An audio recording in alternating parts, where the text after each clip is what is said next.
যারা অলরেডি যুক্ত হয়ে গেছো একটু কমেন্ট করে জানিয়ে দাও তো সাউন্ড ক্লিয়ার আছে কিনা। ওকে, সাউন্ড ক্লিয়ার। তা আশা করি সবাই ভালো আছো, সবাই সুস্থ আছো। আমাদের আজকে আধুনিক পদার্থবিজ্ঞান অধ্যায়ের হচ্ছে পঞ্চম ক্লাস। তো আমরা চতুর্থ ক্লাসে অনেকগুলো ম্যাথ প্রবলেম সলভ করছিলাম। বিশেষত আমরা সময়ের আপেক্ষিকতা এবং দৈর্ঘ্যের আপেক্ষিকতা এই দুইটা জিনিস আমরা দেখছি। তো আমরা আজকে ভরের আপেক্ষিকতাটা দেখব এবং বেগের আপেক্ষিকতা এটা দেখব, যে ভর দুই কাঠামো থেকে পরিমাপ করলে এই ভরের সম্পর্কটা কেমন হয়। এবং তারপরে আরেকটা জিনিস দেখবো, সেটা হচ্ছে বেগের আপেক্ষিকতা। এবং আমরা আজকের ক্লাসে অনেকগুলো ম্যাথ প্রবলেম সলভ করব। তো চলো শুরু করে দিই। ফেসবুকে লাইভ তো হচ্ছে, আমি তো ফেসবুকে লাইভ চালু করলাম। ফেসবুকে লাইভ হচ্ছে না, একটু কমেন্ট করো তো। ফেসবুকে তো লাইভ হওয়ার কথা, আমি তো লাইভ চালু করলাম।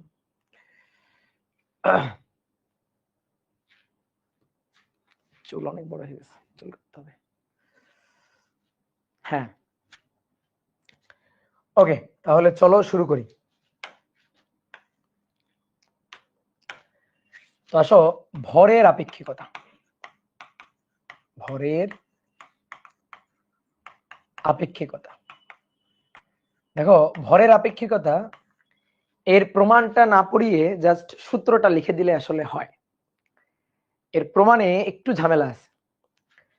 ধরো কোন একটা কাঠামো, এই কাঠামোটা হচ্ছে এস কাঠামো। এস কাঠামোর সাপেক্ষে ধ্রুব ভি বেগ নিয়ে চলমান। এস ড্যাশ কাঠামো ধ্রুব ভি বেগ নিয়ে চলছে। মনে করো কোন একটা বস্তু, তুমি এস কাঠামোতে ছিলে, তো তোমার হাতে ধরো কোন একটা বস্তু ছিল, ধরো এই যে হাতে ছিল। তো প্রথমে তোমার হাতে ছিল, তাহলে তোমার সাপেক্ষে ওই বস্তুর বেগ 0 ছিল, কোনো বেগ ছিল না। এবার তুমি এই বস্তুটাকে রকেটে উঠায় দাও। এটা হচ্ছে রকেটের কাঠামো। এই যে রকেটের কাঠামো, এই রকেটে করে বস্তুটা ভি বেগ নিয়ে চলে যাচ্ছে। ভি বেগ, এই যে রকেট, রকেটে করে এই যে বস্তুটা তুমি রকেটে উঠাই দিছো, আর রকেটে করে বস্তুটা যখন চলে যাচ্ছে, তো তোমার হাতে যখন ছিল, যখন তোমার হাতে বস্তুটা ছিল, তখন তুমি যে ভরটা পরিমাপ করছিলা, সেই ভরটা হচ্ছে এম নট। তোমার হাতে যখন ছিল, তোমার সাপেক্ষে বস্তুটা স্থির, তাহলে তুমি যে ভরটা পরিমাপ করছিলে সেটা হচ্ছে এম নট। এই যে ক্যালকুলেটরটা, এটা আমার হাতে আছে। তো যখন আমার হাতে আছে, তখন আমি যে ভরটা পরিমাপ করব, দ্যাট ইজ এম নট।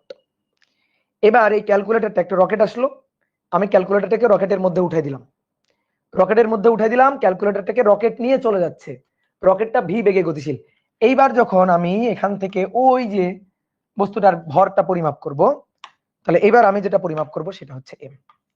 আমি এখান থেকে যে ভরটা মাপবো, সেই ভরটা অর্থাৎ গতিশীল অবস্থায় যে ভরটা, সেটা হচ্ছে এম আর কি। তো এম এবং এম নটের মধ্যে সম্পর্কটা কেমন হবে?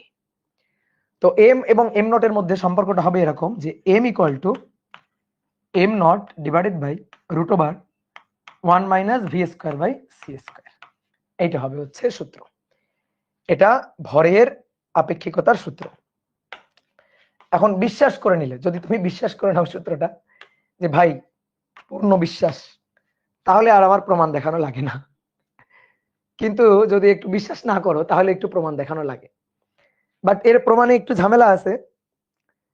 আসলে সময়ের আপেক্ষিকতা, দৈর্ঘ্যের আপেক্ষিকতা, বেগের আপেক্ষিকতা, ভরের আপেক্ষিকতা, এইটা আসলে এইভাবে প্রমাণ করে না। আমরা আসলে ভরবেগের সূত্রটা দেখি, ভরবেগ, তারপরে শক্তি। নরমালি আপেক্ষিকতার এই সূত্রগুলো আমরা দেখি আর কি, এই সূত্রগুলো আমরা ডেরিভেশন করি।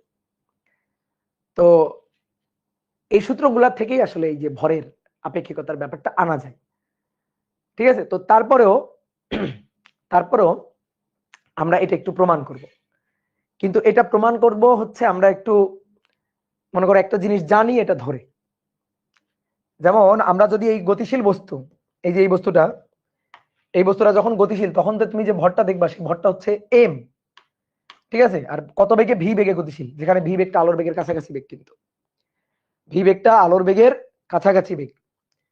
তো তখন এই বস্তুর যে শক্তি, মোট শক্তি, সেই মোট শক্তির যে সূত্রটা আসবে, মোট শক্তি, তার যে সূত্রটা আসবে সেটা হচ্ছে equals to M C square.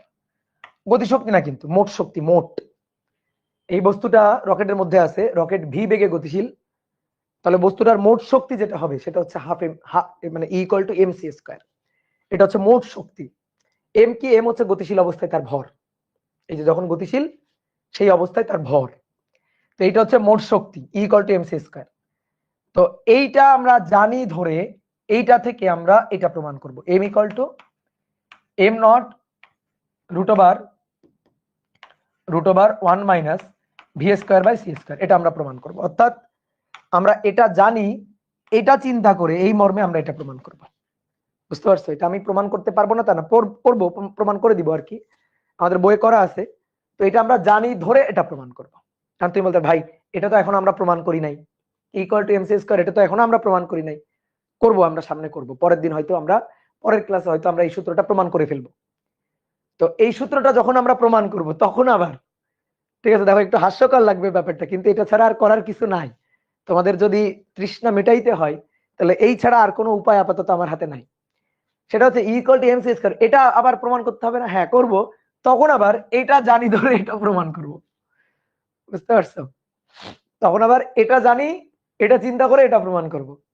আর এখন যদি এই সূত্রটা প্রমাণ করতে চাই তাহলে এটা জানি ধরে এটা প্রমাণ করব। এইটাই হচ্ছে কাহিনী। বুঝতে পারছো? এই ছাড়া আপাতত মানে প্রমাণের আর কোনো গতি আমি পাচ্ছি না। ঠিক আছে, প্রমাণের আর কোনো, মনে করো যে দিক বা পথ আসলে আমি পাইতেছি না। এগুলা, এই ব্যাপারগুলো তো একটু জটিল, থিওরি অফ রিলেটিভিটির ব্যাপার, মডার্ন ফিজিক্সের ব্যাপার স্যাপার, একটু তো কাহিনী আছে আর কি। তো এই কারণেই তো ধরো আমাদের বইয়ে সবকিছু দেয় নাই। তোমাকে অলরেডি আমি যা পড়াইছি, যত জিনিস পড়াইছি, দেখবা লরেন্স রূপান্তরের যে ব্যাপার স্যাপার, ঠিক আছে, এগুলাকে যত ডিটেলস ভেঙে চুরে পড়াইছি, দেখবা আমাদের বোর্ড বইতে এত কিছু নাই। বোর্ড বলতে জাস্ট 3টা সূত্র দিয়ে খালি চলো, ডিরেক্ট ম্যাথ। ঠিক আছে, L equal to L naught root over 1 minus B square by C square, T equal to T naught divided by root over 1 minus B square by C square, M equal to M naught divided by root over 1 minus B square by C square. চলো এই 3টা সূত্র জানি। ওকে, এই 3টা সূত্র জানা হয়েছে, 3টা সূত্র মুখস্থ করো। চলো এবার ম্যাথ করতে ঝাঁপাই পড়ি। বোর্ড বই কিন্তু এটাই, এর বাইরে ওইভাবে কিন্তু কোনো ডেরিভেশন করে নাই। তো চলো তারপরেও আমরা দেখি, এটা একটু প্রমাণ দেখি। তো ধরে নাও জানি আমরা E equal to MC square, এটা আমরা জানি আইনস্টাইনের সেই বিখ্যাত সূত্র ইকুয়াল টু এমসি স্কয়ার। ধরো এটা আমরা জানি যে কোনো বস্তুর মোট শক্তি ই কত হবে, ইকুয়াল টু হবে এমসি স্কয়ার। এটা জানি চিন্তা করে আমরা এটা একটু প্রমাণ দেখি। ঠিক আছে, তো চলো ভরের আপেক্ষিকতা প্রমাণ। ভরের আপেক্ষিকতার প্রমাণ। ধরো তুমি পৃথিবীতে আসো, আর্থ, তুমি পৃথিবীতে আসো, এই যে তুমি এখানে দাঁড়ানো আছো, তোমার হাতে একটা বস্তু ছিল, এই যে এটা, এই বস্তুটার ভর তোমার হাতে যখন আছে তখন তুমি যদি ভরটা মেপে রাখো, দ্যাট ইজ এম নট মাপছো। এবার একটা রকেট আসছে, এই যে রকেটটা, এই রকেটে এবার তুমি এই বস্তুটাকে তুলে দিছো। রকেটটা ভি বেগ নিয়ে গতিশীল, যেখানে ভি বেগটা আলোর বেগের কাছাকাছি একটা বেগ। এই হচ্ছে রকেট। এবার তুমি এই ভরটাকে রকেটে তুলে দিছো, দুইটা ভার না কিন্তু, তোমার হাতে ছিল যখন তখন তুমি ভর মেপে রাখছিলা এম নট, এবার রকেটের মধ্যে তুলে তুলে দিছো। এবার এই যে গতিশীল অবস্থায় এইবার আমি ভরটা মাপতে চাই, তাহলে এবার যে ভরটা সেটা হচ্ছে এম। এই এম এর হিসাবটা আমরা করতে চাই। কত বেগ নিয়ে গতিশীল? ভি বেগ নিয়ে গতিশীল। তাহলে ভাইয়া এটা হচ্ছে আমাদের সেই এস কাঠামো, আর এই যে রকেট এটা হচ্ছে আমাদের এস ড্যাশ কাঠামো। এই যে রকেট এটা হচ্ছে আমাদের এস ড্যাশ কাঠামো। ঠিক আছে, এস কাঠামো আর এটা এস ড্যাশ কাঠামো। আইনস্টাইনের যে মৌলিক স্বীকার্য দুইটা, এই স্বীকার্যের উপরে তো পুরো থিওরি অফ রিলেটিভিটির বিল্ডিং দাঁড়ায় আছে আর কি। তো স্বীকার্যটা কি ছিল? দুইটা স্বীকার্য ছিল। মৌলিক স্বীকার্যের মানে প্রথম স্বীকার্য যেটা ছিল সেটা কি ছিল, যে সকল জড় প্রসঙ্গ কাঠামোতে পদার্থবিদ্যার মৌলিক যে সূত্র বা নীতি আমরা যেগুলো জানি আর কি, সেগুলা একই রকম থাকবে। সেগুলা একই রকম থাকবে। যেমন আমি যদি তোমাকে জিজ্ঞেস করি ক্ষমতা কি, ক্ষমতা হচ্ছে শক্তি বা কাজের হার। ঠিক আছে, ডিডিটি অফ ডব্লিউ অথবা ডিডিটি অফ ই, ই মানে এনার্জি, অথবা ডব্লিউ মানে ওয়ার্ক। তাহলে কাজের হার ক্ষমতা। বল কি? বল হচ্ছে ভরবেগের পরিবর্তনের হার। তাহলে এই যে সূত্র যেগুলো আমরা জানি, এই সূত্রগুলা কিন্তু সকল জড় প্রসঙ্গ কাঠামোতে একই রকম থাকবে। এখন এসে নতুন করে যে আমরা মানে সূত্র বানাবো যে ক্ষমতা কি, ক্ষমতা হচ্ছে মনে করো যে শক্তির হার বা কাজের হার, এটা না হয়ে অন্য কিছু হবে, ধরো ক্ষমতা কি, ক্ষমতা বেগের হার, এরকম তার হবে না। তো সূত্রগুলা একই রকমই থাকবে। তাহলে আসো দেখো, আমরা শক্তি হিসাব করতে চাই, এর শক্তি। তো এর শক্তি ই ইকুয়াল টু কত? E equal to MC square. এই যে এটা আমরা জানি যে ই ইকুয়াল টু কত? মোট শক্তি, এটার মোট শক্তি। তাহলে মোট শক্তি, অনেক বলতে ভাই এটা নিশ্চল অবস্থায় যখন ছিল তখন শক্তি না, তখন শক্তি তো নিশ্চল অবস্থায় হলে তার এম হইতো না। যখন গতিশীল তখন ভর এম নট চেঞ্জ হয়ে এম। এম নট ছিল স্থির অবস্থার ভর, যখন হাতে ছিল স্থির অবস্থায় ছিল, নিশ্চল অবস্থায় ছিল তখন ভর এম নট। যখন গতিশীল অবস্থায় তখন তো ভর এম। তাহলে গতিশীল অবস্থায় থাকাকালীন তুমি যখন ভর মাপবা তখন তো এম মাপবা, তাহলে মোট শক্তি ইকুয়াল টু এমসি স্কয়ার। তো আসো ক্ষমতা হচ্ছে পি।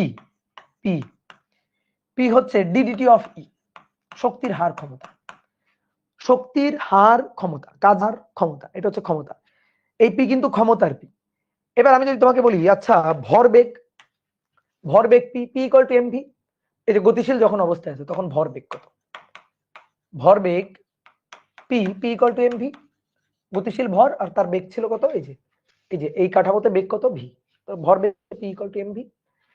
তাহলে বল কি? বল বল বল হচ্ছে ভরবেগের পরিবর্তনের হার এফ। এফ ইকুয়াল টু হচ্ছে D D T of P. D D T of P, বল বল হচ্ছে ভরবেগের পরিবর্তনের হার, আর ক্ষমতা হচ্ছে শক্তির পরিবর্তনের হার, শক্তির হার ক্ষমতা।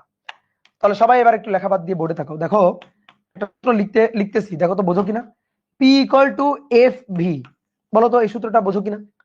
Equal to F V, P equal to F V, বলো এটা বুঝো কিনা?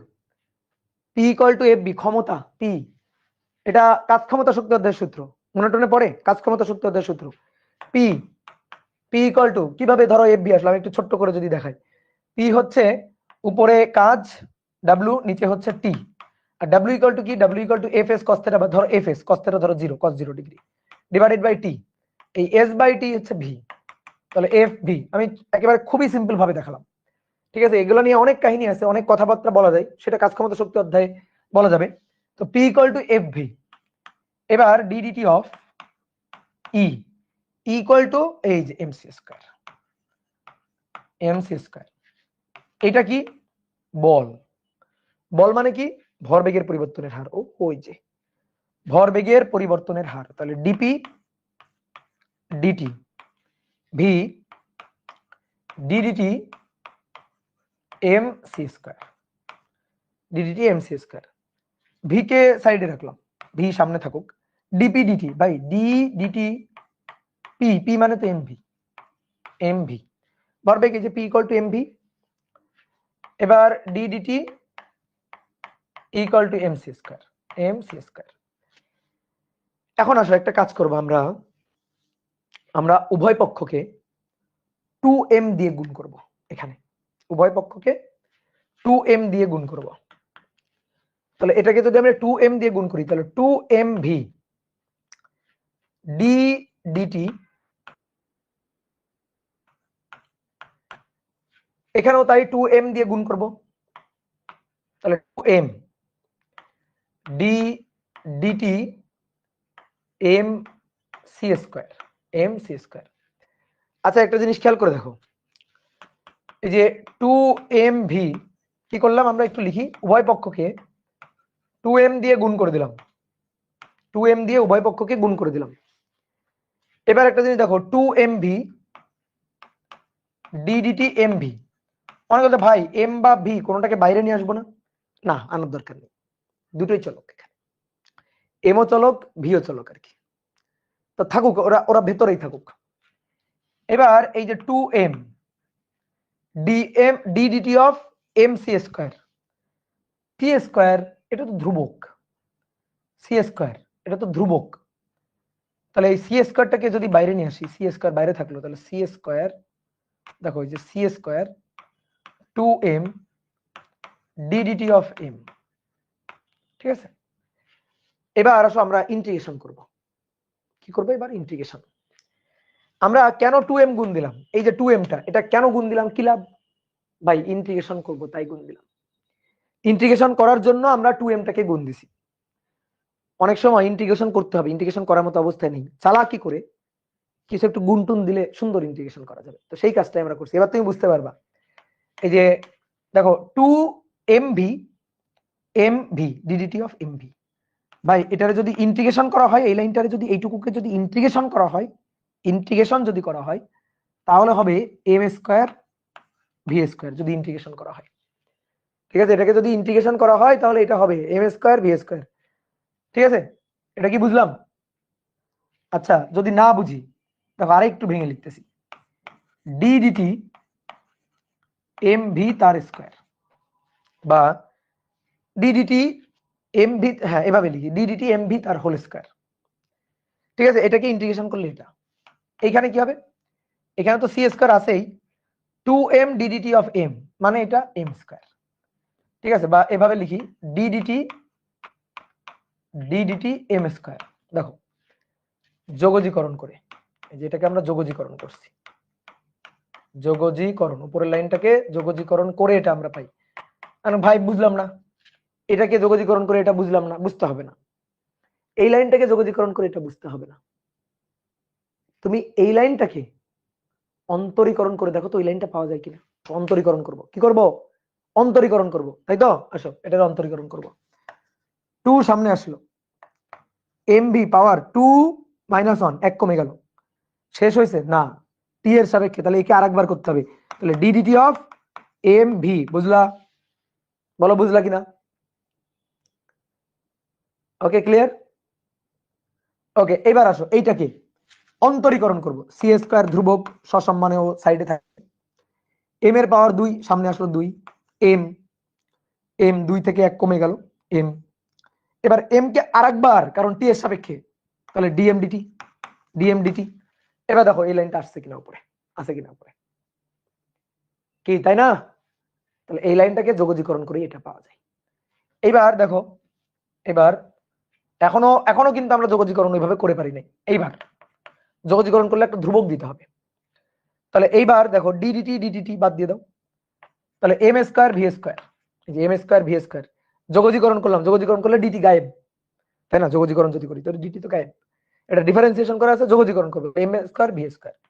এইখানে কি হবে, এইখানে হবে সি স্কয়ার এম স্কয়ার, যোগজীকরণ করে। এবার একটা ধ্রুবক দিতে হয়, যোগজীকরণ করলে একটা ধ্রুবক আনতে হয়, সেই ধ্রুবকটা হচ্ছে কে, তাহলে M square V square equal to C square M square plus হচ্ছে কে, কে হচ্ছে ধ্রুবক। এইবার সেই ধ্রুবকের মানটা বের করব। আমরা এরকম টাইপের একটা ইন্টিগ্রেশন করছিলাম সরল ছন্দিত স্পন্দন গতির অধ্যায়ের সরণের ইকুয়েশন প্রমাণ করার সময়। এই কে এর মানটা বের করতে চাই, কে এর মানটা বের করব ইনিশিয়াল কন্ডিশন অ্যাপ্লাই করে। বাম পাশে কে নেই কেন, ওই তো বাম পাশে একটা কে আছে, ডান পাশে একটা কে আছে, বাম পাশে কে ওয়ান আছে, ডান পাশে কে টু আছে। এই কে ওয়ান আর কে টু দুটোই ধ্রুবক, তো এক পাশে নিয়ে আসলে কে ওয়ান প্লাস কে টু বা কে ওয়ান মাইনাস কে টু যাই করে পাই, ধ্রুবকে ধ্রুবকে যোগ বিয়োগ গুণ ভাগ যাই করি না কেন ধ্রুবক কে। একজন বলছে এই পাশে কে নাই কেন, অবশ্যই এই পাশে দাও একটা কে, কোনো সমস্যা আছে দিলে? ডিরেক্ট ইন্টিগ্রেশন করা যায় না, ওই যে 2m টা গুণ না দিয়ে তো তুমি ডিরেক্ট ইন্টিগ্রেশন করতে পারবে না। ইন্টিগ্রেশন খুবই মনে করো খেসরা জিনিস, ইন্টিগ্রেশন ডিফারেন্সিয়েশন মতো সহজ রাস্তায় হয় না। ইন্টিগ্রেশন করতে গেলে মনে করো একটু কাপঝাপ করা লাগে, ঠিক আছে? ইন্টিগ্রেশন করতে গেলে একটু কাপঝাপ করা লাগে। দেখো এই যে ডিফারেন্সিয়েশন দিলে, যে কোনো ডিফারেন্সিয়েশন ফটাফট করে দিতে পারো তুমি, কিন্তু যে কোনো ইন্টিগ্রেশন দিলে তুমি কি ফটাফট করতে পারো? তাই না? তোমার কলম কামড়ানো লাগে না, মাথা মাথা এইভাবে চুল কামড়ানো লাগে না, যে কিভাবে কোনটা গুণ করতে হবে, কোনটারে জেড ধরতে হবে, কত কাহিনী না। তো এই কারণে ইন্টিগ্রেশন একটু ঝামেলা। তো ইন্টিগ্রেশন করার জন্য আমরা এই যে চালাকি করে 2m টা গুণ দিলাম, ওটা না দিলে আমরা ইন্টিগ্রেশন একটু করতে পারতাম না, একটু ঝামেলা হয়ে যেত। এবার আসো এই কে এর মানটা বের করবো কেমনে, ইনিশিয়াল কন্ডিশন অ্যাপ্লাই করে। আচ্ছা, এইটারে আমরা 1 নং সমীকরণ ধরে রাখি। ইনিশিয়াল কন্ডিশন অ্যাপ্লাই করা মানে আদিতে ফিরে যাওয়া। আদিতে তুমি দেখো তো, আদিতে যখন এর হাতে বস্তুটা ছিল তখন এই বস্তুর কি কোনো বেগ ছিল না, বেগ ছিল 0। তাহলে যখন বেগ 0 ছিল, যখন বেগ 0 ছিল তখন ভর কিন্তু ছিল এম নট, অর্থাৎ এম ছিল এম নট। তাহলে ভি যখন 0 ছিল তখন এম ছিল ভাই এম নট, বুঝলা? জাস্ট ভি যখন 0 এম তখন এম নট, এখানে খালি বসাই দাও। তাহলে ইনিশিয়াল কন্ডিশন অ্যাপ্লাই করে 1 নং থেকে আমরা পাই ভি যখন 0, এই যে ভি 0, তাহলে এই পার্টটা 0, এম স্কয়ার ইন্টু 0, তখন এটা তো সি স্কয়ার আর এম স্কয়ার, যখন ভি এর মান 0 তখন এই এম এর মান তো এম নট, তাহলে এম নট স্কয়ার।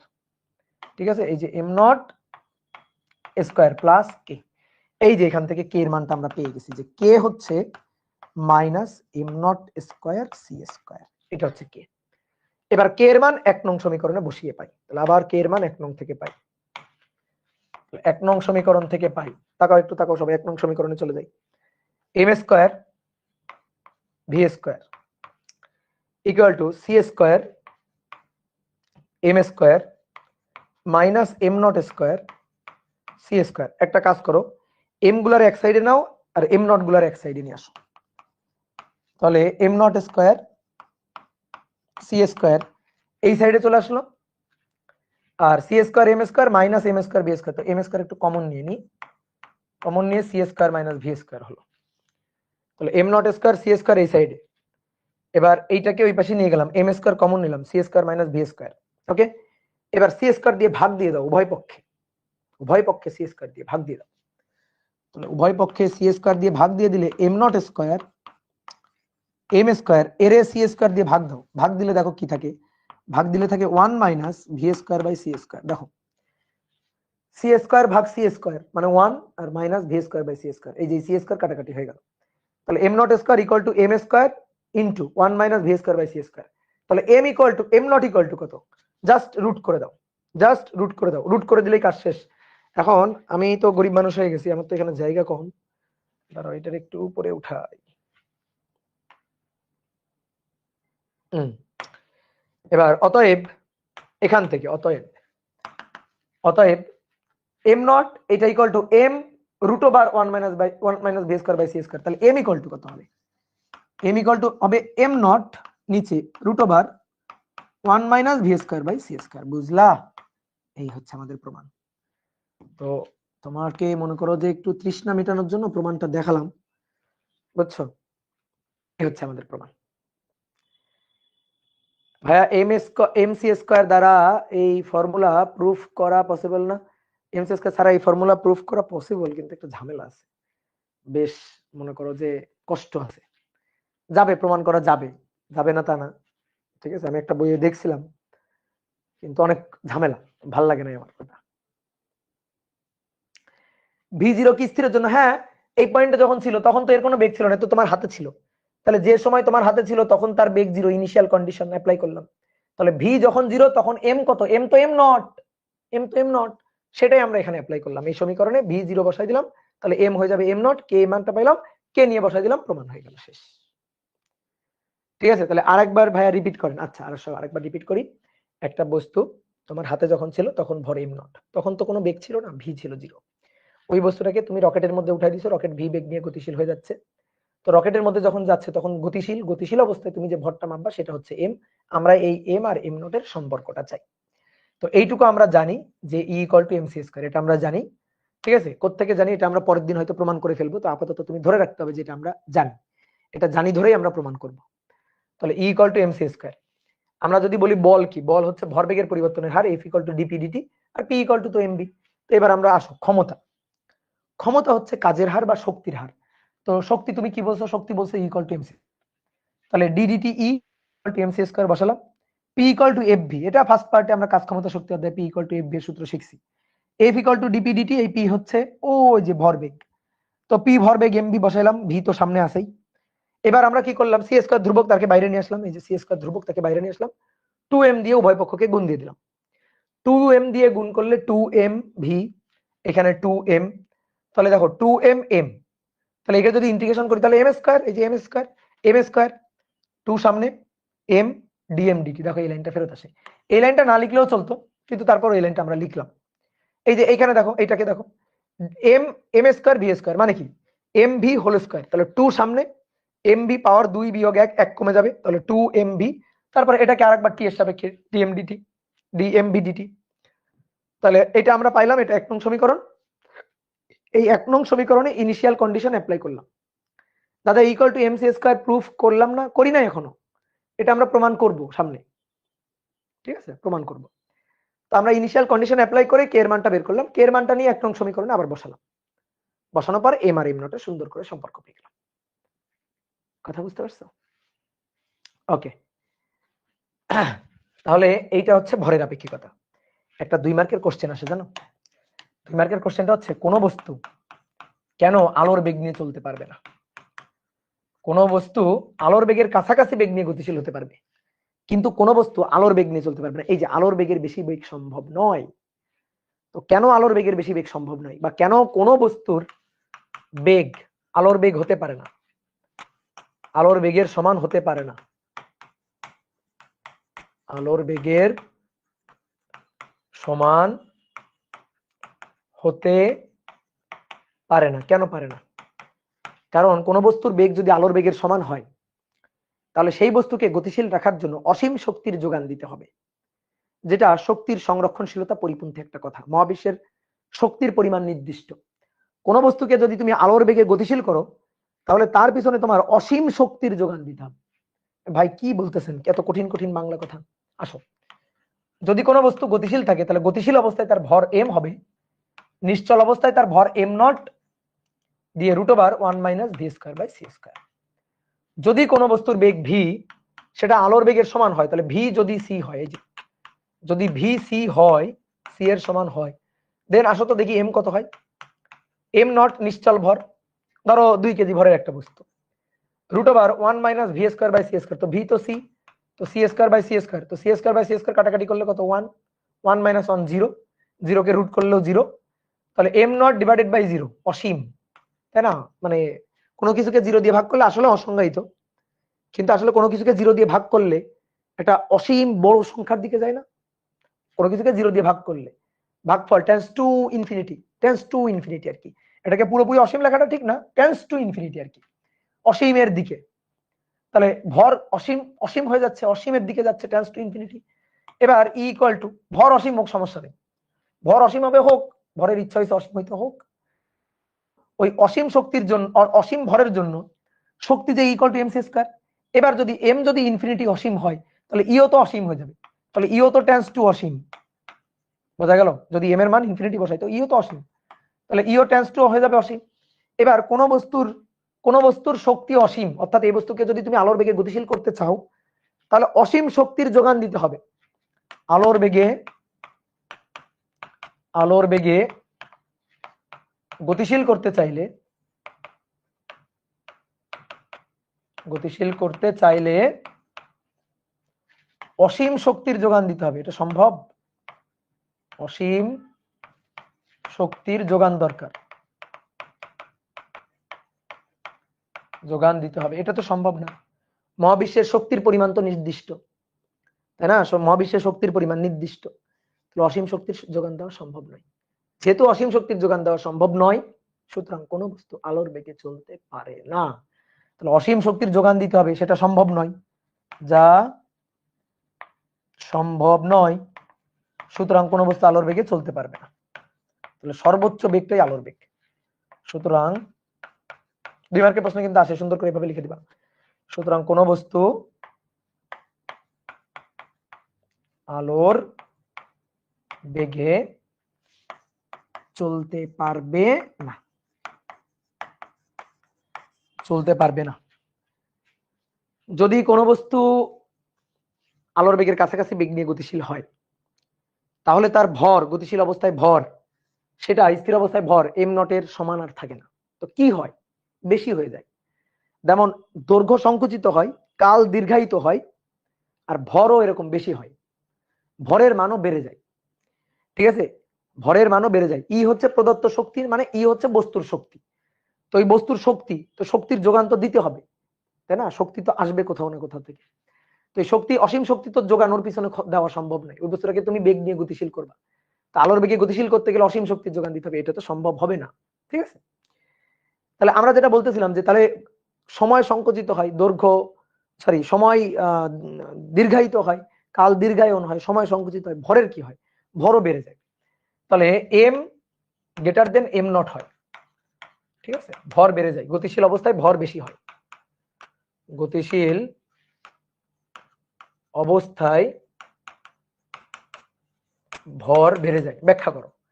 2 মার্কের প্রশ্ন আসে, ব্যাখ্যা করো, গতিশীল অবস্থায় ভর যে বেড়ে যায়, ব্যাখ্যা করো। তো তুমি ব্যাখ্যা করবা, এভাবে সূত্রটা লিখবা, m = m0 √1 - v²/c²। এবার লিখবা যে v এর মান, v এর মান তো c এর চেয়ে বেশি হইতে পারবে না, সমানিত হইতে পারবে না, সমানিত হইতে পারবে না, এটা যে দেখালাম। তাহলে ভি এর মান সি এর তুলনায় কম, তাহলে ভি বাই সি এটা একের তুলনায় কম, তাহলে V square by C square এটাও একের তুলনায় অনেক কম। এবার 1 minus V square by C square তার মানও একের তুলনায় কম, তার রুট করলে সেটাও একের তুলনায় কম। বুঝছো নাকি? বলো বুঝছো না বুঝছো নাই? ভি এর মান সি এর তুলনায় কম, তাহলে V square by C square এটা একের চেয়ে কম, কারণ উপরে ছোট নিচে বড়। এবার যদি এক থেকে আবার এটা বিয়োগ দিই, এটা এমনি একের কম, আবার এক থেকে বিয়োগ দিচ্ছি, তো এক থেকে বিয়োগ দিলে স্বাভাবিক, এক থেকে বিয়োগ দিচ্ছি তো এটা তো একের কমই হবে। এবার একের কম, এটা একের কম, তাহলে একের কম কোনো কিছুকে যদি কোনো কিছু দিয়ে ভাগ দিই, ধরো এম নট এর মান 2 কেজি ধরে নাও, ধরো এম নট 2 কেজি ভাগ 0.6 দিয়ে ভাগ দিলাম, তাহলে 2 কেজি হয়ে গেছে 3.33 কেজি, তাহলে বেড়ে গেল না? তাহলে এম বেড়ে গেল না? তাহলে এইটা যেহেতু একের চেয়ে কম এবং এম নট কে আমি সেটা দিয়ে ভাগ দিচ্ছি, তাহলে তো এম বেড়ে যাবে, তাহলে অতএব এম বড় এম নট হবে। ঠিক আছে, অতএব এটা হবে, তাহলে ভর বেড়ে যাবে, তাহলে অতএব ভর গতিশীল অবস্থায় বেড়ে যাবে, নিশ্চল অবস্থায় ভর যা তার চেয়ে বেড়ে যাবে। তাহলে কালের দীর্ঘায়ন হয়, ভরেরও আর কি দীর্ঘায়ন হয়, ভরও বেড়ে যায়। আর শুধুমাত্র দৈর্ঘ্য যেটা সেটাই হচ্ছে সংকুচিত হয়, দৈর্ঘ্য কি হয়? সংকুচিত হয়। ভি তো সমবেগ, তাহলে কনস্ট্যান্ট হবে না? ভি সমবেগ তাহলে কনস্ট্যান্ট হবে না? কোন ভি? কোন জায়গার ভি? ভাই আগের ক্লাসের লাস্ট পার্ট তো বুঝিনি, আগের ক্লাসের লাস্ট পার্টটা বুঝিনি, কোন পার্ট আমি বুঝতে পারলাম না। ইনফিনিট এনার্জি দিতে দিয়ে কি বুঝাই? ইনফিনিটি মানে অসীম শক্তি যোগান দিতে হবে, এটা তো সম্ভব না। তো মানে পুরো মহাবিশ্বের যত শক্তি আছে সবই দিয়ে দিলে তো মহাবিশ্বের শক্তির পরিমাণ তো নির্দিষ্ট। আগের ভি, আগের ভি কোন ভি? আগের ভি এই জায়গার ভি, এই ভি, এই ভি এটা তো ভরবেগ হিসাবে আমরা লিখছি, এটা তো ভরবেগ। ধরো ভি কনস্ট্যান্ট হলো, সমস্যা কি? ভি কনস্ট্যান্ট হলো, কিন্তু ভরবেগ সেটা তো পরিবর্তনশীল, আমি তো ভরবেগ হিসাবে লিখছি না। এই পি মানে তো ভরবেগ, ভি ধরো কনস্ট্যান্ট, কিন্তু এম তো পরিবর্তন হচ্ছে না গতিশীল অবস্থায় যখন আছে। এই ভিটা কনস্ট্যান্ট, হ্যাঁ কথা সত্যি, ভিটা কনস্ট্যান্ট, কিন্তু গতিশীল অবস্থায় ভর চেঞ্জ হচ্ছে না। তো ভর যদি চেঞ্জ হয় তো ভরবেগ চেঞ্জ তো হবেই। ভি কনস্ট্যান্ট, কিন্তু ভর চেঞ্জ হলে তো ভরবেগ চেঞ্জ হবে, তো আমরা সেই হিসাবে লিখছি না এখানে। বুঝতে পারছো? ওকে, তাহলে আসো এবার এবার আমরা ছোট ছোট কিছু ম্যাথ করব। ম্যাথ নম্বর 1, ম্যাথ নম্বর 1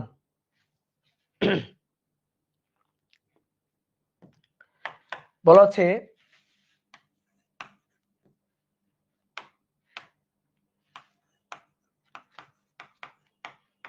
একটি বস্তু কত বেগে চললে, কত বেগে চললে তার গতিশীল ভর, গতিশীল অবস্থার ভর নিশ্চল ভরের, নিশ্চল ভরের দ্বিগুণ হবে। কত বেগে চললে গতিশীল অবস্থার ভর নিশ্চল ভরের চেয়ে বেশি হয়, তো ওটাই আমার কোশ্চেন করছে। কত বেগে চললে নিশ্চল অবস্থায় ভর যদি এম নট থাকে, তাহলে গতিশীল অবস্থার ভর যেটা এম, সেটা এম নটের দ্বিগুণ হবে। বুঝলা?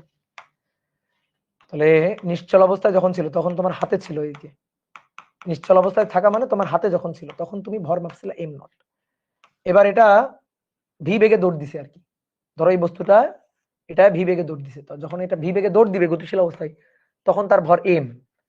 আমাদের শর্ত বলে দিছে যে শর্ত হচ্ছে এম ইকুয়াল টু হবে 2m নট, এম হবে 2m নট। কত চললে ভি বের করতে হবে, ভিটা চাইছে, এর চেয়ে আবিষ্কার হয় না, এবং এগুলো M C Q type question. M equal to M naught নিচে root over 1 minus V square by C square equal to ভাই 2m নট। এম নট কাটাকাটি, তাহলে এটাকে উল্টাই দিলে root over 1 minus V square by C square, তাহলে এটাকে উল্টাই দিলে 1/2। এবার বর্গ করে ফেলো, 1 minus V square by C square equal to 1/4। এবার ভি স্কয়ার সি স্কয়ার ওই পাশে নিয়ে গেলাম, 1 মাইনাস 1/4, তাহলে V square by C square নিচে 4, 4 মাইনাস 1, 4 মাইনাস 1 3, তাহলে 3/4, 4 মাইনাস 1 3/4, তাহলে V square equal to 3/4 C square, তাহলে অতএব ভি ইকুয়াল টু সি এর মানটা তুমি চাইলে বসাইতেও পারো, নাও বসাইতে পারো। তাহলে √3/2 সি, आंसर হচ্ছে √3/2 সি। অর্থাৎ যদি বস্তুটা এই বেগ নিয়ে চলে, এই বেগ নিয়ে যদি চলে, √3/2 সি বেগ নিয়ে যদি চলে, আলোর বেগের এত গুণ নিয়ে যদি চলে, তাহলেই তার ভরটা নিশ্চল ভরের দ্বিগুণ হবে। দেখো তো কত সহজ, কত সহজ নয় না? এবার দেখো সেম একটা ম্যাথ আমরা দৈর্ঘ্যের ক্ষেত্রে যদি করি, বলা হচ্ছে একটি কাল্পনিক ট্রেন, একটি কাল্পনিক ট্রেন কত বেগে চললে, কত বেগে চললে এর দৈর্ঘ্য, এর দৈর্ঘ্য নিশ্চল অবস্থার দৈর্ঘ্যের, নিশ্চল অবস্থার দৈর্ঘ্যের, দৈর্ঘ্যের দ্বিগুণ হবে, নিশ্চল অবস্থার দৈর্ঘ্যের দ্বিগুণ হবে। দেখো আগে লিখো না, প্রথম কথা হচ্ছে ম্যাথটা কি হয়েছে আগে সেটা বুঝতে হবে। ভর বেড়ে যায়, কাল দীর্ঘায়িত হয়, দৈর্ঘ্য সংকুচিত হয়, তো ম্যাথটা তো হয় নাই। একটি কাল্পনিক ট্রেনটা কত বেগে চললে এর দৈর্ঘ্য নিশ্চল অবস্থার দৈর্ঘ্যের দ্বিগুণ হবে, এটা তো হইতে পারে না। নিশ্চল অবস্থায় যা দৈর্ঘ্য, যখন গতিশীল, তুমি স্থির থেকে গতিশীল অবস্থায় মাপতেছো, তো তুমি তোমার কাছে যে দৈর্ঘ্যটা মনে হবে সেই দৈর্ঘ্যটা তো কম মনে হবে, বেশি কেমনে মনে হবে? দৈর্ঘ্য তো সংকুচিত হবে, দৈর্ঘ্য তো সংকোচন, তাহলে নিশ্চল অবস্থার দৈর্ঘ্যের 1/3 হয়। এইবার ঠিক আছে, 1/3 হয়। তাহলে এবার কোশ্চেনটা ঠিক আছে, ওকে। তাহলে চলো দেখো, মনে করো এই যে তুমি এখানে দাঁড়ানো আছো, যে গাছ পৃথিবী, তুমি এখানে দাঁড়ানো আছো। তো ধরো ট্রেনটা প্রথমে এখানে ছিল, ধরো কাল্পনিক ট্রেন বা কাল্পনিক রকেট আর কি, ধরো একটা রকেট বা ট্রেন, এই যে ট্রেন প্রথমে এখানে ছিল, এই যে তোমার কাছেই দাঁড়ানো ছিল, তুমি প্ল্যাটফর্মে ধরো দাঁড়ানো ছিল, তুমি ট্রেনের নিশ্চল দৈর্ঘ্য মেপে ফেলছো, নিশ্চল দৈর্ঘ্য যেটা মেপে ফেলছো সেটা হচ্ছে L0। তুমি ট্রেনের যে নিশ্চল দৈর্ঘ্যটা মেপে নিছো, এই যে নিশ্চল দৈর্ঘ্য যেটা মেপে নিছো ট্রেনের, তুমি মেপে নিছো যখন এখানে ছিল, স্থির অবস্থায় যখন ছিল, ঠিক আছে। ধরো এইখানে ট্রেন, আমি ট্রেনটাকে মেপে নিলাম L0। এইবার ওই ট্রেন উড়ে চলে গেছে আর কি, মানে গতিশীল হয়ে দৌড় দিছে। এই যে ট্রেন এবার ভি বেগ নিয়ে চলতেছে, ওই ভি বেগটা বের করতে চাই। তাহলে গতিশীল অবস্থায়, এখন তুমি যদি গতিশীল অবস্থায় ট্রেন, এটা কিন্তু এখানে নাই, চলে গেছে এখানে, দুইটা ট্রেন ভাবিও না, ট্রেনের আদি অবস্থা ওইখানে চলে গেছে। এবার এখান থেকে যখন তুমি ট্রেনটা মাপতে যাবা, তুমি যেটা মাপবা সেটা এল না, কারণ তোমার কাছে গতিশীল মনে হচ্ছে, ওটা তোমার কাঠামোতে নেই। যখন তোমার কাঠামোতে ছিল তুমি L0 মাপছো, এবার চলে গেছে, তাহলে এটা আর তোমার কাঠামোতে নেই, ভি বেগ নিয়ে চলে যাচ্ছে। তাহলে তুমি যখন ওইটার দৈর্ঘ্যটা মাপবা, তুমি তখন এল পরিমাপ করবা। তাহলে এবার আমরা সূত্র কি জানি, L = L0, L0 √1 - v²/c²। তাহলে এল এর মানটা হবে, L0 এর 1/3, এলটা হবে L0 এর 3/1 তাহলে L0/3, L0 1 - v²/c²। L0 কাটাকাটি, 1/3 9, 1 - v²/c²। v²/c² এই পাশে নিয়ে আসো, v²/c² এই পাশে নিয়ে নিলাম, 1 - 1/9, তাহলে নিচে 9, 9 - 1 8, তাহলে v = 8/9, তার রুট যদি করি 3 × 9 3, উপরে 2√2 সি। দেখো তো এটা আসলো কিনা, এটা আসলো কিনা দেখো তো, 2√2/3 সি। গুড, ভেরি গুড, হয়ে গেল, বোঝা গেছে। এবার আসো 3 নম্বর, বলা হচ্ছে রুয়েট মাঠের দৈর্ঘ্য এবং প্রস্থ, দৈর্ঘ্য এবং প্রস্থ যথাক্রমে, রুয়েট মাঠের দৈর্ঘ্য এবং প্রস্থ যথাক্রমে 100 মিটার ও 80 মিটার। একটি ভিন গ্রহের নভোযান, এলিয়েন আসছে আর কি, হ্যাঁ, বাংলাদেশে এলিয়েন আসছে, ধরো একটি ভিন গ্রহের নভোযান এই মাঠের দৈর্ঘ্য বরাবর, মাঠের দৈর্ঘ্য বরাবর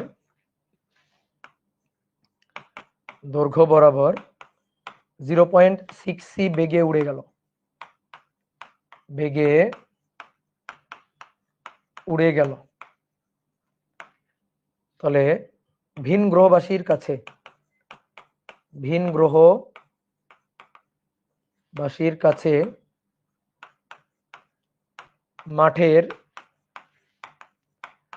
মাঠের দৈর্ঘ্য, প্রস্থ ও ক্ষেত্রফল কত মনে হবে? ও ক্ষেত্রফল কত মনে হবে? দেখো সুন্দর একটা কোশ্চেন, সুন্দর একটা কোশ্চেন। ধরো একটা মাঠ, তো কেমন মাঠ? আয়তাকার। এই যে 100 মিটার দৈর্ঘ্য আর 80 মিটার প্রস্থ। এখন নেমে আসছে ধরো একটা ভিন গ্রহের নভোযান চলে আসছে, এসে মাঠের উপর দিয়ে সাই করে উড়ে চলে গেছে। যে নভোযানের বেগ হচ্ছে 0.6। তো ওই যে নভোযানে যে নভোচারীরা ছিল, ভিন গ্রহবাসী যারা ছিল, তাদের কাছে মাঠের দৈর্ঘ্য কত মনে হবে, প্রস্থ কত মনে হবে, ক্ষেত্রফল কত মনে হবে, এইটা আমাদের বের করতে হবে। ঠিক আছে? এলিয়েন এক্সিস্ট করে না, ওই ধরে নাও ম্যাথের জন্য অনেক কিছু ধরতে হয়। তাহলে ভিন গ্রহবাসীর কাছে, ভিন গ্রহবাসী যে উড়ে চলে গেল, তো ওদের কাছে এই মাঠের দৈর্ঘ্য প্রস্থ ক্ষেত্রফল কত মনে হবে, এইটা আমাদের নিতে হবে। ঠিক আছে? এটা আমাদের হিসাব করতে হবে। তো দেখো এইটা হচ্ছে মাঠ, ভালো করে বুঝবা, এইটা হচ্ছে মাঠ।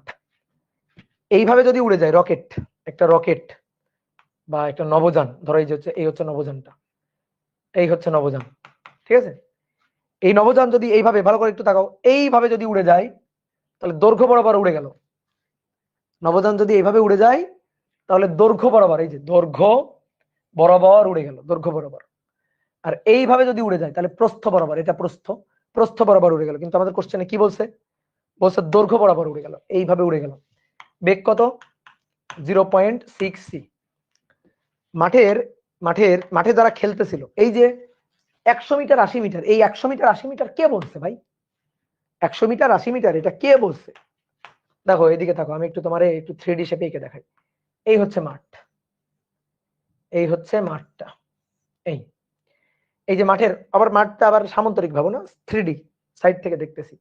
এই যে মাঠের দৈর্ঘ্য 100 মিটার, এই যে মাঠের প্রস্থ 80 মিটার, মাঠের প্রস্থ যে 80 মিটার। এই কথাগুলা কারা বলছে? এই কথাগুলা বলছে যারা মাঠে খেলতেছে। ধরো মনে করো এই যে তুমি মাঠে এই যে ফুটবল খেলতেছো, তুমি বলছো যে মাঠের দৈর্ঘ্য এত, প্রস্থ এত, এটা তোমার বলা। কিন্তু আমরা পৃথিবীতে যারা আছি তারা তারা আমরা বলছি রুয়েট মাঠের দৈর্ঘ্য এত, প্রস্থ এত। যারা আমরা প্রত্যেকদিন মাঠে খেলি তারা আমরা বলছি। এইবার এই যে পিকে মুভির যে নভোযান, এই যে নভোযান আসছে, ধরো এই হচ্ছে নভোযান, এই যে এই এলিয়েন বসে আছে বা ভিন গ্রহবাসী বসে আছে, এটা এই যে দৈর্ঘ্য বরাবর উড়ে যাচ্ছে, দৈর্ঘ্য বরাবর উড়ে চলে যাচ্ছে কত বেগে? ভি 0.6 বেগে। তাহলে এই যে নভোচারী, সে মাঠের দৈর্ঘ্য মাপবে, মাঠের দাঁড়াও, কি আমারে ফোন দিল, বলে রাখছি 10টার পরে আমার ফোন দেওয়া যাবে না।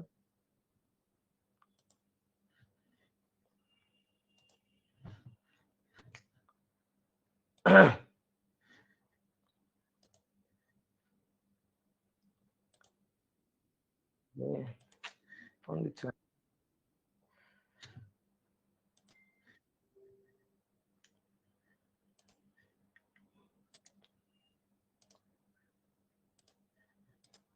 সাউন্ড ক্লিয়ার আছে দেখো তো? এলিয়েন ফোন দিচ্ছে, এই এলিয়েন কেমন ফোন দিচ্ছে, কমেন্ট কি করে, এলিয়েন ফোন দিচ্ছে। তাহলে এই যে ভিন গ্রহবাসী, এই ভিন গ্রহবাসী, এই যে ভিন গ্রহবাসী, সে মাঠ মাপবে, সে মাঠের দৈর্ঘ্য মাপবে, এই যে সে মাঠের দৈর্ঘ্য মাপবে।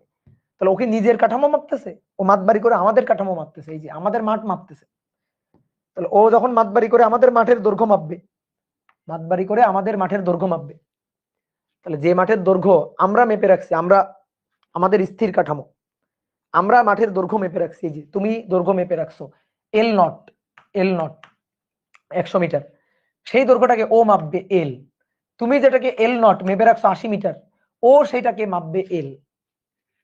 কি কথা বুঝছো? কারণ ও তো আমাদের কাঠামোতে নেই, ও তো মহাকাশ জানে করে যাচ্ছে, ও মাঠ দেখবে, তাহলে ও অন্যের কাঠামো মাপতেছে, দ্যাট ইজ এল। আর মাঠের যে দৈর্ঘ্য, that is L naught. L naught 100 metre, L naught 80 metre. তাহলে এবার দুইবার হিসাব। কি মানুষ, এত বোকা হইলে হয়? বারবার ফোন কাটতেছি, তারপরে ফোন দেয় কে?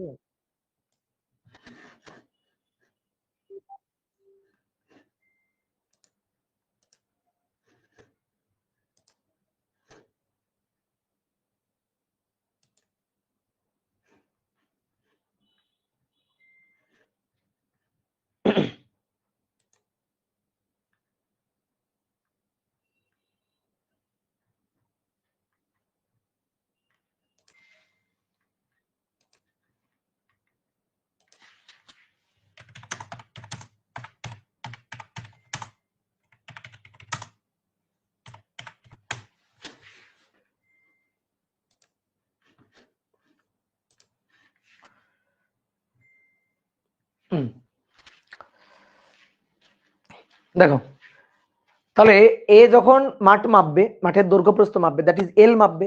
আর আমরা যেগুলো মেপে রাখছি সেগুলো এল নট। তো চলো দেখি দৈর্ঘ্য কত মাপে। দেখি দৈর্ঘ্য যেটা মাপবে L, L equal to L naught root over 1 minus V square by C square. তাহলে মাঠের দৈর্ঘ্য L naught 100, 1 minus V square by C square 0.6 square, C square C square. তাহলে সি স্কয়ার কাটাকাটি, তাহলে 100 রুট ওভার 1 মাইনাস 0.6 তার square, তাহলে গুণ 100, এটা হচ্ছে 80 মিটার, এটা হচ্ছে দৈর্ঘ্য।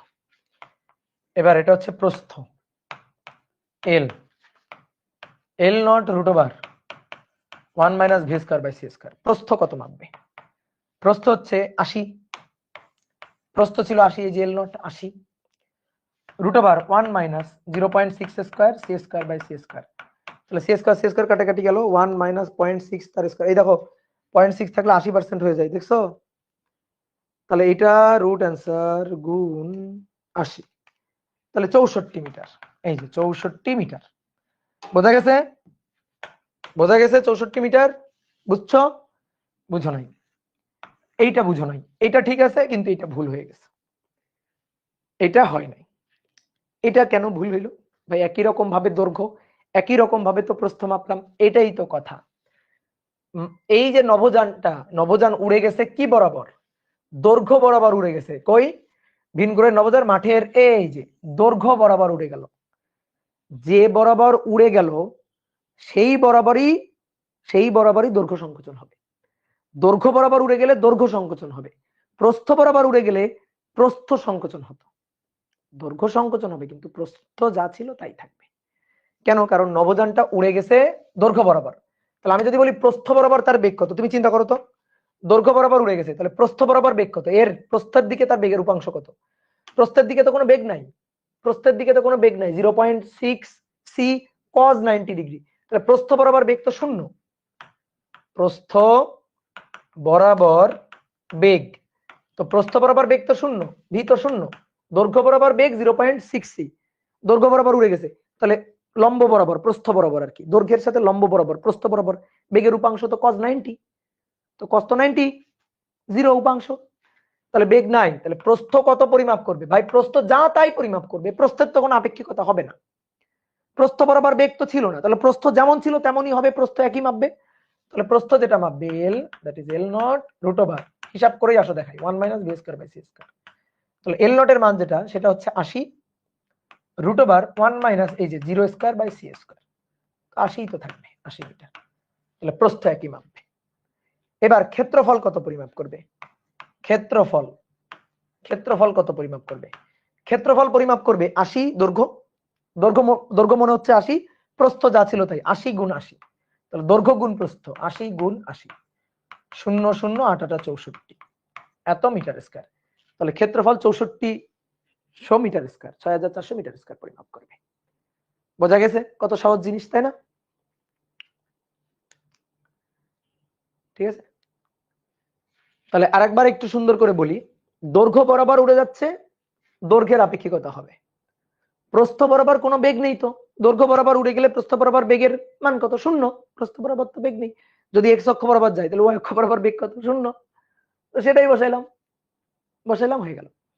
তার মানে কেমন মনে হবে নভোচারীর কাছে মাঠটাকে? কেমন মনে হবে? বর্গ মনে হবে। দেখো দৈর্ঘ্য যা প্রস্থ তাই চলে আসছে, তাহলে তার কাছে বর্গ মনে হবে। অর্থাৎ মাঠটা এরকম আছে, যে মাঠটা এরকম আয়তক্ষেত্র ছিল না, নভোচারীর কাছে এই মাঠটাকে এরকম মনে হবে। অর্থাৎ প্রস্থ যা ছিল তাই থাকবে, এই যে শেপটা এরকম মনে হবে। এই বরাবর উড়ে গেছে রকেটটা, এই বরাবর উড়ে গেছে রকেটটা, এইভাবে উড়ে গেছে। তাহলে দৈর্ঘ্য বরাবর উড়ে গেলে এখানে বসা নভোচারী সে এই আয়তাকার মাঠকে বর্গাকারের মতো দেখবে আর কি। ঠিক আছে, সবসময় যে আয়তাকার মাঠ বর্গাকারই হবে এমন না, এখানে বর্গাকারের মতো হয়ে গেছে। অর্থাৎ যে বরাবর যাবে সেই বরাবর দৈর্ঘ্যটা সংকুচিত হয়ে আসবে, সেই বরাবর দৈর্ঘ্যটা কমে আসবে যে বরাবর যাবে। ঠিক আছে, কোনাকুনি গেলে দেখতেছি কি হয়। কোনাকুনি গেলে আসতেছি, দাঁড়াও। এইবার দেখো ক্ষেত্রফল, এটা আমরা বের করছি না? এই ক্ষেত্রফলটা কিন্তু আমরা একবারও চাইলে বের করতে পারতাম। দৈর্ঘ্য বের করে, প্রস্থ বের করে তারপরে ক্ষেত্রফল বের করা লাগতো না, আমরা ক্ষেত্রফলটা একবারও বের করতে পারতাম। তো চলো দেখো এবার একটা ম্যাথ 4 নম্বর। বলা হচ্ছে একটি বৃত্তাকার মাঠের ব্যাসার্ধ 50 মিটার। মাঠের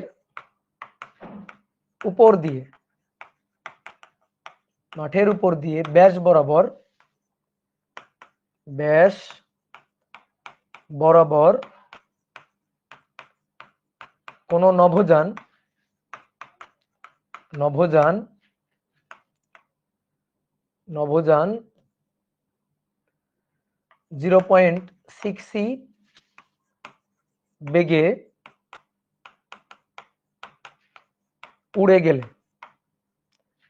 উড়ে গেলে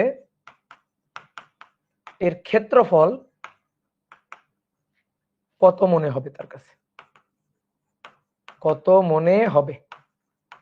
এর ক্ষেত্রফল ওই নভোচারীর কাছে কত মনে হবে? তাহলে একটা বৃত্তাকার মাঠ, এটা হচ্ছে একটা বৃত্তাকার মাঠ। এই বৃত্তাকার মাঠের ব্যাস বরাবর উড়ে গেছে, এটাও ব্যাস বরাবর, এটাও ব্যাস বরাবর, এটাও ব্যাস বরাবর। তো যেভাবে আঁকবা কোনো সমস্যা নেই। তাহলে এটা হচ্ছে রকেট, এই যে ব্যাস বরাবর উড়ে গেছে। তাহলে কি যেন বলছিলাম? ব্যাস বরাবর উড়ে গেছে, তাহলে যে বরাবর উড়ে যাবে দৈর্ঘ্য সংকুচিত হবে সেই বরাবর, এই বরাবর চ্যাপ্টা হয়ে আসবে, এই বরাবর চ্যাপ্টা খাবে। তাহলে এটা বৃত্তাকার মাঠ ছিল, এই বরাবর যদি চ্যাপ্টা খাই, এই বরাবর যদি চ্যাপ্টা হয়ে আসে, তো সেই মাঠটাকে এবার কেমন মনে হবে বলো তো? সেই মাঠটাকে দেখতে কেমন মনে হবে যদি এই বরাবর চ্যাপ্টা খেয়ে আসে? বলো, মাঠটাকে দেখতে কেমন মনে হবে বলো? একটা উপবৃত্ত মনে হবে, একটা উপবৃত্ত মনে হবে, ইলিপস মনে হবে। তাহলে আগে ছিল বৃত্ত, এখন হয়ে যাবে এই যে চ্যাপ্টা হয়ে উপবৃত্ত। অনেকে বলতে পারে ভাই উপর নিচ বরাবর ছোট হবে না? এই বরাবর ছোট হয়ে আসবে না? এই বরাবর না, এই বরাবর তো তার কোনো বেগ নেই, তাহলে এই বরাবরের যে ব্যাসটা, এই ব্যাসটা অপরিবর্তিত থাকবে, এই ব্যাসটা কমে আসবে, এই ব্যাসটা আগে এইটুকু ছিল, কমে এখন এইটুকু হয়ে যাবে। তাহলে এই বরাবর দৈর্ঘ্যটা চাপা খাবে, এই যে এই দৈর্ঘ্যটা এটা হয়ে যাবে, এই দৈর্ঘ্যটা এটা হয়ে যাবে, এই যে দৈর্ঘ্যটা এই বরাবর কমে আসবে। ঠিক আছে, তাহলে দেখো এবার আগে যে ব্যাসটা ছিল সেই ব্যাস হচ্ছে এইটুকু ব্যাস 50 মিটার। এই 50 মিটার ব্যাস মাঠের উপর দিয়ে ব্যাস বরাবর কোনো নভোযান 0.6 বেগে উড়ে গেলে এর ক্ষেত্রফল কত মনে হবে? তাহলে এইটুকু তো আগে ছিল কত? আর এই আর হচ্ছে 50 মিটার। ঠিক আছে, এই যে আরটা, এই আরটা ছিল 50 মিটার, এটা ছিল 50 মিটার, এটা এটুকু ছিল 50 মিটার। এবার এই 50 মিটারটা কমে এখন এইটুকু হবে, দেখো ভালো করে খেয়াল করো, কমে এখন এইটুকু হবে দেখো। অথবা পুরোটা ছিল 100 মিটার, সেটা কমে এইটুকু হবে, চাপ খেয়ে এই যে এতটুকু হয়ে যাবে দৈর্ঘ্য সংকুচিত হয়ে। অথবা ছিল 50 মিটার, কমে হবে এইটুকু। আমি জানি কি এইটুকু কত? না, আমি কিন্তু জানি না। তো আমি এইটাকে ধরলাম, এই যে এইটুকু, এটাকে ধরলাম এ, এটাকে ধরলাম এ। বৃত্তের ক্ষেত্রফল পাই আর স্কয়ার, বৃত্তের ক্ষেত্রফল পাই আর স্কয়ার। তাহলে বৃত্তাকার মাঠ যখন ছিল, বৃত্তাকার মাঠ ছিল, তো তার ক্ষেত্রফল এ, এটাকে এ নটই বলি, আগের যে ক্ষেত্রফলটা সেটা এ নটই বলি। তাহলে পাই আর স্কয়ার, তাহলে পাই আর স্কয়ার, পাই আর এর মান 50, তার স্কয়ার। তাহলে 0 0 5 5 25, 25 0 0 পাই এত মিটার স্কয়ার। এটা হচ্ছে বৃত্তাকার মাঠের ক্ষেত্রফলটা। সেই বৃত্তাকার মাঠটা এখন উপবৃত্ত হয়ে যাবে, সেই বৃত্তাকার মাঠটা এখন উপবৃত্ত হয়ে যাবে। তাহলে উপবৃত্ত হয়ে এইটুকু হবে, এই যে এইটুকু বৃত্তাকার মাঠটা এখন উপবৃত্ত হয়ে যাবে। তাহলে সেই উপবৃত্ত হইলে দেখো একটা জিনিস খেয়াল করে দেখো, এটা কিন্তু আগে 50 মিটারে ছিল, এখনো কিন্তু এটা 50 মিটারই আছে। এটাকে এ বলি আর এটাকে আমরা বি বলি না, মনে পড়ে? উপবৃত্তের জন্য এটাকে আমরা বি বলি না, এটা বি। তো এটা তো বি ওই আগের মতোই 50 মিটারই তো আছে, 50 মিটারই আছে। কি কথা কি বুঝছো? কথা কি বুঝতে পারছো? দেখো আমি আবার একে দেখাচ্ছি, এখানে এটাও ছিল 50, এটা ছিল 50। এখন যখন উপবৃত্ত হয়ে গেছে, এরকম হয়ে গেছে, যখন এটা 50 50ই আছে, কিন্তু এইটা চেঞ্জ হয়ে এতটুকু হয়ে গেছে। উপবৃত্তের ক্ষেত্রফল পাই A B, pi R square না, বৃত্তের হচ্ছে পাই আর স্কয়ার। আসলে বৃত্তেরও পাই আর স্কয়ার না, বৃত্তেরও পাই এ বি। তো এ আর বি তো সেম, এ আর বি বৃত্তের জন্য 50 50 50 50, এও 50 বিও 50। ওটাকে আমরা ব্যাসার্ধ বলে আর ইন্টু আর, পাই আর ইন্টু আর, আর স্কয়ার বলি আর কি। ঠিক আছে? তাহলে উপবৃত্তের যে ক্ষেত্রফলটা, সেই ক্ষেত্রফলটা পাই এ বি, এ বি। এ কত হয়েছে এটা আমি কিন্তু জানি না। তাহলে আমার এখন যদি এই উপবৃত্তের ক্ষেত্রফলটা বের করতে হয়, উপবৃত্তের ক্ষেত্রফল, এই ক্ষেত্রফলটাকে আমি এ বললাম, এ। তাহলে আমার লাগবে পাই এ বি, বি এর মান 50 আমি জানি, পাই এর মান তো জানি, এর মানটা কত হবে সেটা লাগবে। তাহলে দেখো যেটা 50, সেই 50 এখন এ হবে, এইটাই আমাদের লাগবে। তাহলে 50 আমাদের এল নট, এই যে 50 এটা আমাদের এল নট, আর এ হচ্ছে আমাদের এল। যখন 50 ছিল, মাঠের ব্যাসার্ধ 50 ছিল, উপর দিয়ে উড়ে গেল, ওই 50 কমে এখন কত হবে সেইটা লাগবে। তাহলে 50 কমে এল মনে হবে। তাহলে L equal to L naught root over 1 minus, এটাকে এখানে লিখি, L equal to L naught root over 1 minus V square by C square. তো এই এল মানে আসলে এ, এল নট এর মান 50, root over 1 minus 0.6 square C square by C square, C square কাটাকাটি, তাহলে 80% হয়ে যাবে, মানে 40 মিটার হবে। তাহলে এ হবে 40 মিটার, ঠিক আছে? আর বি তো 50 মিটার আছে। তাহলে ক্ষেত্রফল কত মনে হবে? ক্ষেত্রফল মনে হবে পাই 40 50। তাহলে 4 5 20, 0 0 পাই মিটার স্কয়ার। তাহলে ক্ষেত্রফল নভোচারীর কাছে এইটা মনে হবে। বুঝতে পারছো? গুড। ভাই আলোর বেগের চেয়ে বেশি বেগে কোনো বস্তু গমন করলে কি হবে? তুমি মনে হয় ক্লাসের প্রথম দিকে ঘুমাচ্ছিলা। ঠিক আছে, ঘুম ভেঙে আসো, চোখে মুখে পানি দিয়ে আসো, তাড়াতাড়ি যাও।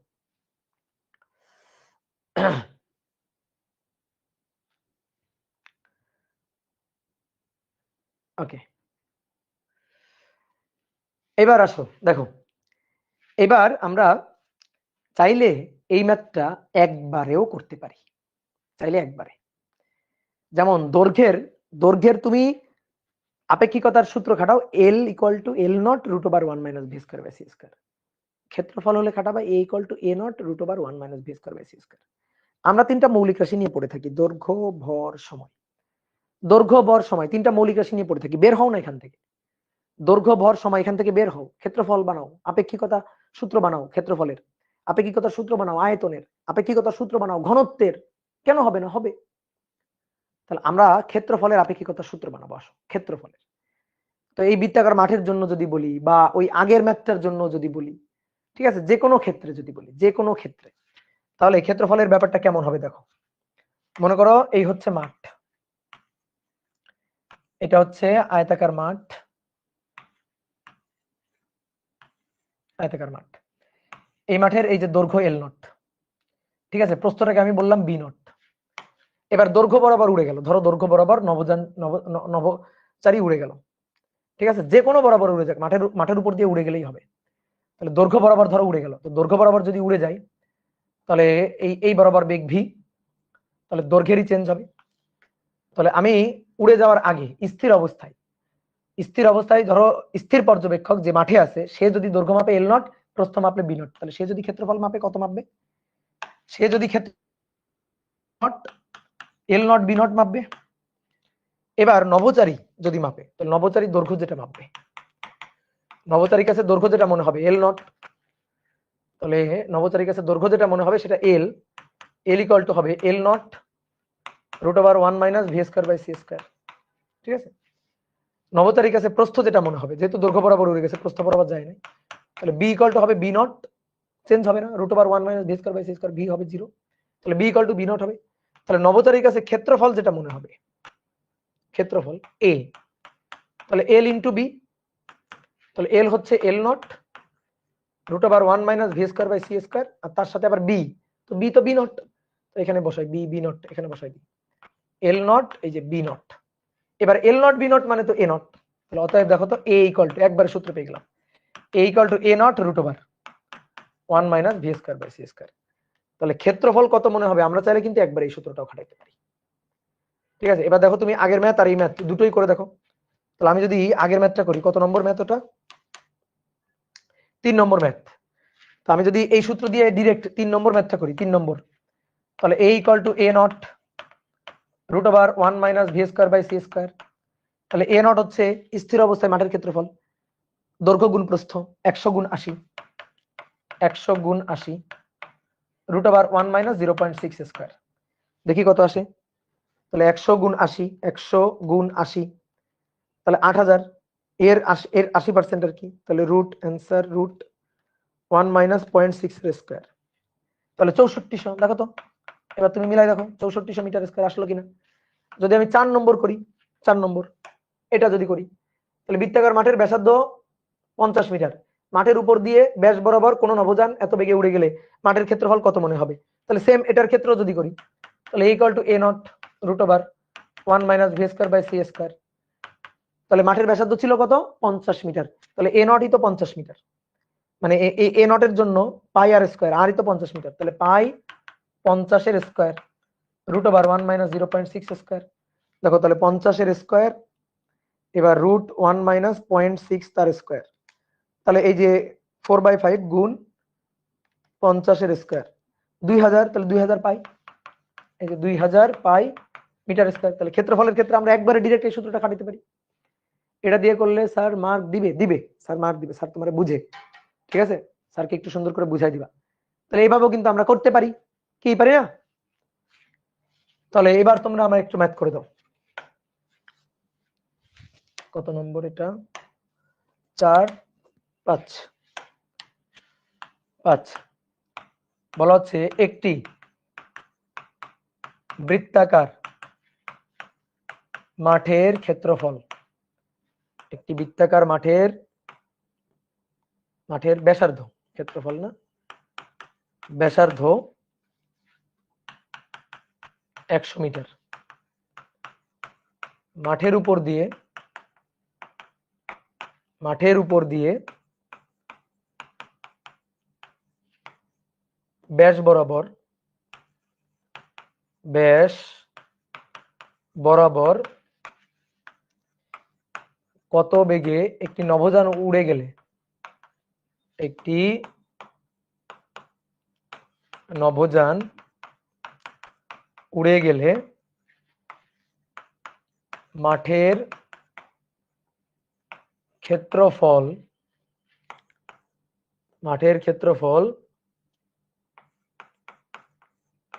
6400 পাই মিটার স্কয়ার মনে হবে, পরিমাপ করবে মাঠের ক্ষেত্রফল।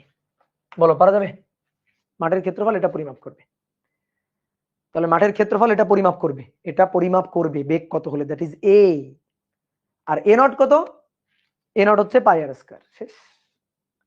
এ নট হচ্ছে পাই আর স্কয়ার, শেষ। এই যে অনেকে চালাক উত্তর দিয়ে দিছে অলরেডি, 0.6। হ্যাঁ, তাহলে a equals to a naught root over 1 minus V square by C square. আসো, তাহলে a হচ্ছে 6400 pi metre square, a naught হচ্ছে পাই আর স্কয়ার, ওই যে পাই 100, 100 হচ্ছে ব্যাসার্ধ, 100 square 1 minus V square by C square. নাও এখন ভি এর মানটা বের করো। তাহলে 6400 পাই, তাহলে 6400 ভাগ 100 স্কয়ার, তাহলে 16/25, 16/25 16/25, এই যে 16/25 পাই। আচ্ছা পাই পাই তো কেটে গেল, পাই পাই কেটে গেল, 6400 বাই 100 স্কয়ার, তাহলে 16/25 আর root over 1 minus V square by C square. তাহলে বর্গ করে দাও, এর বর্গ, এর বর্গ করে দাও।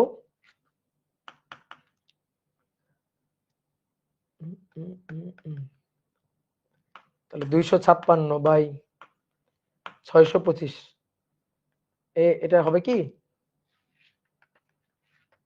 পাই R square, pi R square 6400 pi, pi R square, R ব্যাসার্ধ, হ্যাঁ ঠিকই তো আছে।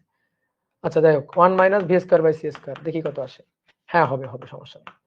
V square by C square 1 minus এটা, তাহলে 1 মাইনাস অ্যান্সার, তাহলে 369 ভাগ 625, এবার বর্গমূল করো, তাহলে অর্থাৎ ভি ইকুয়াল টু এটার বর্গমূল রুট অ্যান্সার, রুট অ্যান্সার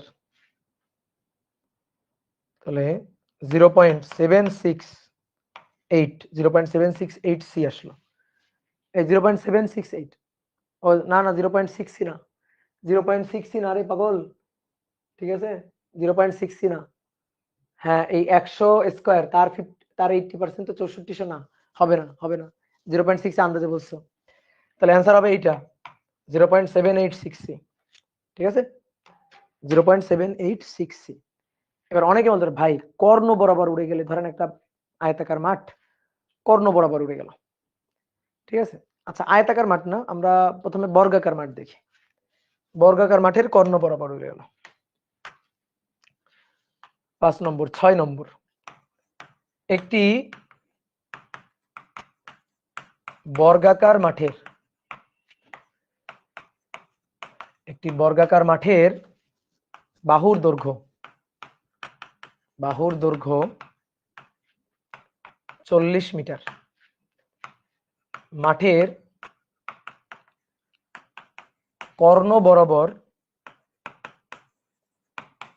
একটি নভোযান, কর্ণ বরাবর একটি নভোযান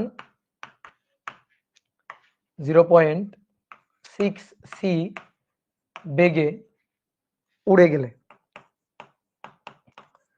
উড়ে গেলে মাঠের ক্ষেত্রফল, মাঠের ক্ষেত্রফল নভোচারীর কাছে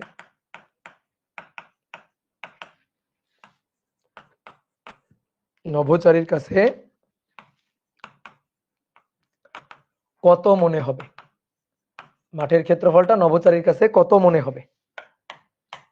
একটা বর্গাকার মাঠ, এই যে বর্গ, বাহুর দৈর্ঘ্য 40 মিটার, 40 মিটার, 40 মিটার, 40 মিটার। এবার কি বলছে, কর্ণ বরাবর উড়ে যাচ্ছে, তাই না, কর্ণ বরাবর, তাহলে নভোযানটা কর্ণ বরাবর উড়ে যাবে এইভাবে,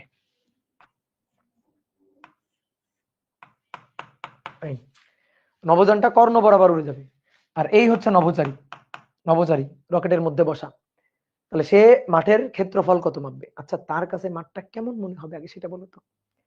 যে বরাবর উড়ে যাবে, যে বরাবর উড়ে যাবে সেই বরাবর দৈর্ঘ্য চাপ খাবে, তাহলে এই বরাবর যদি দৈর্ঘ্য কমে আসে, সেই বরাবর যদি দৈর্ঘ্য সংকুচিত হয়, তাহলে মাঠটা এখন দেখতে এইরকম হবে না, এরকম হয়ে যাবে না। তাহলে মাঠটা ছিল কি বর্গাকার, মাঠটা এখন দেখতে কেমন হবে, রম্বস, তাহলে বর্গ হয়ে যাবে, বর্গাকার মাঠ হয়ে যাবে দেখো রম্বসের মতো দেখতে, এই যে বর্গাকার মাঠটা রম্বসের মতো হয়ে যাবে, বৃত্ত যেমন উপবৃত্ত হয়ে যায়, বর্গকে তেমন চাপ দিলে, বর্গকে তেমন চাপ দিলে রম্বস হয়ে যায়, এই রম্বস হয়ে যাবে, ঠিক আছে। সামান্তরিক বলা যায়, হ্যাঁ রম্বস তো এক ধরনের সামান্তরিক বলতে পারো, কিন্তু রম্বস বলাটা ভালো না। দেখো এই বাহুর দৈর্ঘ্য যায়, এই বাহুর দৈর্ঘ্য তাই, এই বাহুর দৈর্ঘ্য যায়, এই বাহুর দৈর্ঘ্য তাই, এই বরাবর চাপ খেয়ে কর্ণ, কর্ণ বরাবর চাপ খেয়ে কর্ণটা কমে গেছে, দেখো এই কর্ণ কিন্তু একই রকম আছে, এই যে কর্ণটা ছিল এই কর্ণটা কিন্তু একই রকম আছে, এই কর্ণটা কিন্তু কমে নাই, এই কর্ণটা কমে নাই, কমবে না তো, এই কর্ণটা তো যা ছিল তাই থাকবে, কারণ এই কর্ণের সাথে এই কর্ণটা তো লম্ব, তো লম্ব বরাবর তো বেগের উপাংশ নাই, তো লম্ব বরাবর যেহেতু বেগের উপাংশ নাই, তাহলে ওই কর্ণ তো একই থাকবে, ওই কর্ণ তো হ্রাস পাবে না, ওই কর্ণ তো একই রকমই থাকবে। তাহলে আমাদের কি চাইছে? ক্ষেত্রফল চাইছে না? ক্ষেত্রফল চাইছে। আচ্ছা, এই মাঠের যে ক্ষেত্রফলটা ছিল, বর্গাকার মাঠ, তার যে ক্ষেত্রফল এ নট ছিল, সেটা অনেকে বলতে ভাই একবারে সূত্র খাটাই দিতে পারো, অবশ্যই পারো, আমরা একটু দেখি, ভেঙে দেখি একই আসে কিনা। তাহলে এ নট হচ্ছে L naught into L not বা এল নটের স্কোয়ার, দৈর্ঘ্য গুণ প্রস্থ, যেখানে এল নট হচ্ছে এই যে 80 মিটার, সরি কত জানো 40 মিটার, এটা হচ্ছে এল নট, তাহলে L naught into L naught, that is L naught square, আর কি এল নটের স্কোয়ার। কি বোঝা গেল? এ নট হচ্ছে এল নটের স্কোয়ার। এইবার আসো, এবার আসো এবার আসো আমরা এই রম্বসটার ক্ষেত্রফল মাপতে চাই।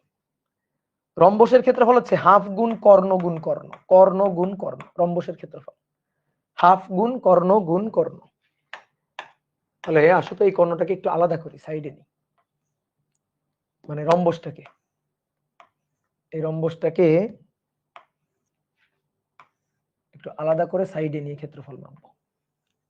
এই তাহলে হাফ গুণ কর্ণ গুণ কর্ণ, তাই তো? তাহলে এর এই কর্ণটা, এই যে কর্ণটা, সেটা কিন্তু আগেরটাই আছে, আগের কর্ণটাই, এই বর্গের যে কর্ণটা ছিল ওটাই আছে, শুধু এই কর্ণটা হ্রাস পাইছে, এই কর্ণটা কমে আসছে। তাহলে এই কর্ণটা আগে কত, আগে সেটা দেখি তো, এই কর্ণটা কত ছিল? তো এটা এল নট, এটা এল নট, তাহলে এই কর্ণটা কত হবে? এল নট, এল নট, তাহলে এই কর্ণটা কত হবে? Root over L naught square, L naught square, 2 L naught square, that is root 2 L naught. তাহলে এটা হচ্ছে রুট 2 এল নট। তাহলে এটা এইটুকু দৈর্ঘ্য হচ্ছে রুট 2 এল নট, এই কর্ণ হচ্ছে রুট 2 এল নট। আর এই কর্ণটা, এইটা, এই যে এই বরাবর সংকুচিত হয়ে যে কর্ণ চেঞ্জ হয়ে গেছে, এই কর্ণটা কত? এইটা আমরা চাই, ঠিক আছে? তো এই কর্ণটা কত হবে?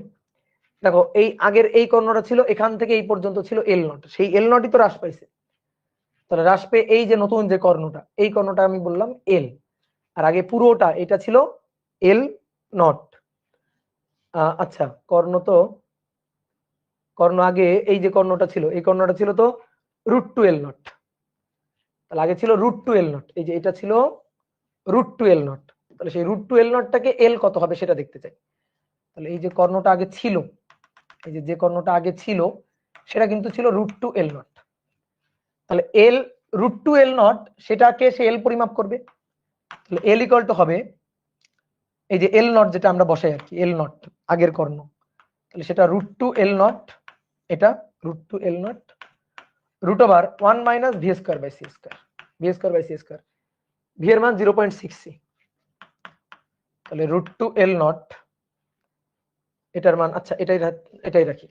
তা আমাদের ক্ষেত্রফল লাগবে এ, তাহলে হাফ গুণ কর্ণ গুণ কর্ণ, হাফ গুণ কর্ণ গুণ কর্ণ, তাহলে হাফ ইন্টু কর্ণ, এই কর্ণটা রুট 2 এল নট, আর এই কর্ণ যেটা সেটা হচ্ছে এইটা root 2 L naught root over 1 minus V square by C square. তাহলে ভাই রুট 2 আর রুট 2, রুট 2 রুট 2 2 2 কাটাকাটি, রুট 2 রুট 2 2 আর 2 2 কাটাকাটি, তাহলে L naught square root over 1 minus V square by C square. দেখছো এ ইকুয়াল টু, এটা এ, এটা এ। এবার এল নট স্কয়ার মানে দেখো এই যে লেখা আছে এল নট স্কয়ার মানে এ নট, তাহলে অর্থাৎ A equal to A naught 1 minus V square by C square. দেখছো আলটিমেটলি এটাই আসে, আলটিমেটলি দেখো এটা আসে, কর্ণ বরাবর উড়ে গেলে ক্ষেত্রফলের আপেক্ষিকতার সূত্র এটাই আসে। তো এবার তুমি মান বসাই দাও, আসো এবার মান বসাই দিই। এ নটের মান, বাহুর দৈর্ঘ্য 40 মিটার, তাহলে এ নট হচ্ছে 40 এর বর্গ, রুট ওভার 1 মাইনাস 0.6 এর square, C square by C square তো কাটাকাটি, তাহলে 40 এর স্কয়ার গুণ 0.8, 1280, 1280 মিটার স্কয়ার। ডান। দেখো এইভাবে ভেঙে ভেঙেও করতে পারবো, কোনো সমস্যা আছে বলো, বলো কোনো সমস্যা কি আছে?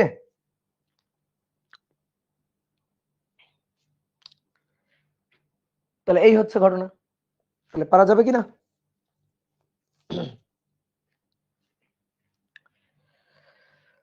বলা হচ্ছে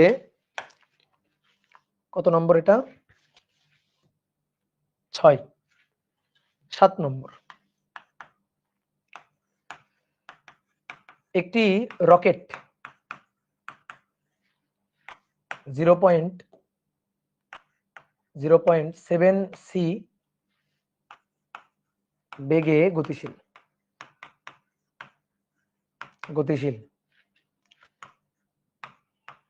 রকেটটির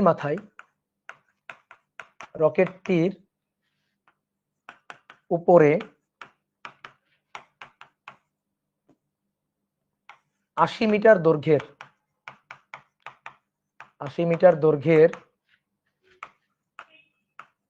একটি অ্যান্টেনা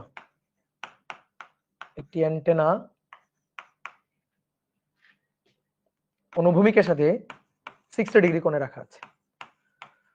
অনুভূমিকের সাথে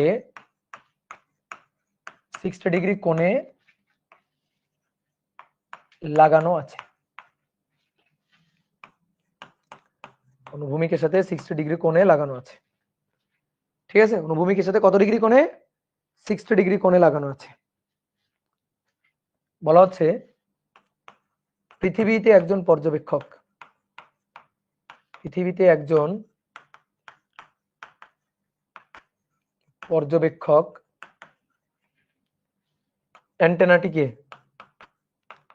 অ্যান্টেনার দৈর্ঘ্য ও অনুভূমিকের সাথে কোণ কত মাপবে? অনুভূমিকের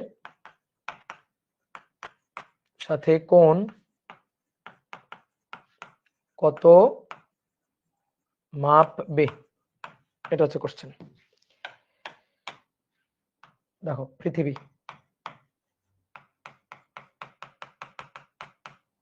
পৃথিবীতে একজন পর্যবেক্ষক, স্থির পর্যবেক্ষক যে ধারণা আছে। রকেট, এই যে রকেট, এই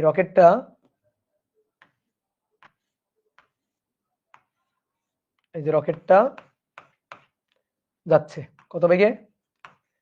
v0.7 সি বেগে।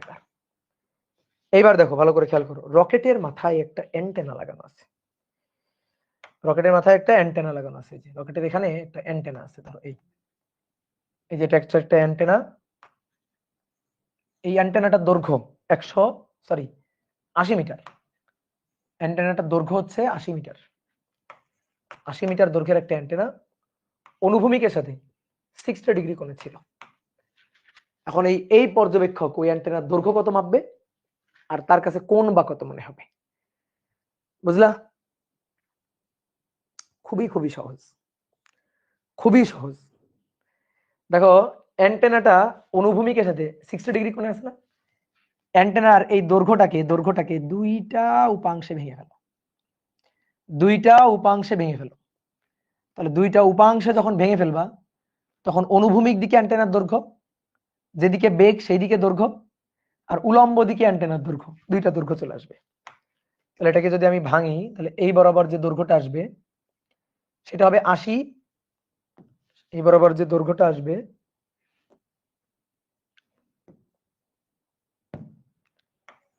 এটা 80 মিটার। তাহলে উপাংশে ভাঙলে এই বরাবর যেটা আসবে সেটা হচ্ছে 80 sin 60, আর এই বরাবর যেটা আসবে সেটা হচ্ছে 80 cos 60। এই বরাবর 80 cos 60, এই বরাবর 80 sin 60। তাহলে এবার আসো, দেখো এখানে দাঁড়িয়ে তুমি এই দৈর্ঘ্যটাকে কত মাপবা সেটা দেখো। এই দৈর্ঘ্যটা তুমি কত পরিমাপ করবা সেটা দেখো, কারণ এই বরাবর বেগ, এই যে এই বেগটা কিন্তু এই বরাবর, এই দৈর্ঘ্য বরাবর। তাহলে যে বরাবর বেগ, দৈর্ঘ্যের সংকোচনটা সেই বরাবরই হবে। অর্থাৎ তুমি অ্যান্টেনাটা, এই যে অ্যান্টেনাটা এর সাথে লাগানো আছে, তো অ্যান্টেনার যে দৈর্ঘ্যটা, এই বরাবর যে দৈর্ঘ্যটা সেটা 80 cos 60। তাহলে ওই বরাবর বেগ হচ্ছে 0.7 সি। তাহলে তুমি এখানে থেকে অ্যান্টেনাটাকে ছোট হইতে দেখবা, যে অ্যান্টেনা ছোট হয়ে গেছে, এই দৈর্ঘ্যটা ছোট হয়ে গেছে, কিন্তু এই দৈর্ঘ্যটা কিন্তু ছোট হবে না, কারণ এই বরাবর কোনো বেগ নেই। বুঝতে পারছো? ঠিক আছে, এই বরাবর কোনো বেগ নেই। দৈর্ঘ্য কি ভেক্টর? হ্যাঁ, দৈর্ঘ্য ক্ষেত্র বিশেষে বানাই ফেলাইতে হবে ভেক্টর। ঠিক আছে, দৈর্ঘ্য ভেক্টর, চৌম্বক দৈর্ঘ্য ভেক্টর, অনেক দৈর্ঘ্য ভেক্টর। তাহলে আমরা কি করলাম, এই দৈর্ঘ্যটাকে দুইটা উপাংশে ভেঙে নিলাম, যে দৈর্ঘ্যটা দুইটা উপাংশে, তাহলে এই বরাবর দৈর্ঘ্যের পরিমাণ এতটুকু, এই বরাবর দৈর্ঘ্যের পরিমাণ এতটুকু। তাহলে আসো এটাকে দৈর্ঘ্য হিসাবে না চিন্তা করে সরণ হিসাবে চিন্তা করো। তাহলে সরণ হিসাবে চিন্তা করো। তাহলে তুমি এখান থেকে এই দৈর্ঘ্যটা যেটা মাপবা, এখান থেকে বসে এই দৈর্ঘ্যটা যেটা মাপবা সেটা এল, আর এইটা হচ্ছে এল নট, এই যে এটা হচ্ছে এল নট। তাহলে তুমি অন্যের কাঠামোটা মাপতেছো, অন্যের কাঠামোটা সেটা হচ্ছে এল, যখন এল নট হচ্ছে এটা, তাহলে এল হবে L naught root over 1 minus V square by C square. ভাই এল নটের মান 80 cos 60 1 মাইনাস 0.7 স্কয়ার, ভাই সি স্কয়ার কাটাকাটি, তাহলে রুট ওভার 1 মাইনাস 0.7 স্কয়ার গুণ 80 গুণ cos 60, তাহলে 4 রুট ওভার 5 মিটার। আর এই দৈর্ঘ্যটা যা আছে তাই থাকবে, ঠিক আছে। এই দৈর্ঘ্যটাকে যদি আমি বলি, এই দৈর্ঘ্যটাকে ধরো বললাম বি, তাহলে বি কি হবে, বি হবে বি নট, বি তো চেঞ্জ হবে না, বি বি নটই থাকবে, কারণ এই বরাবর তো রকেটের বেগ নেই, এই দৈর্ঘ্যের বরাবর তো রকেটের বেগ নেই, এই দৈর্ঘ্য যা ছিল সে তাই মাপবে।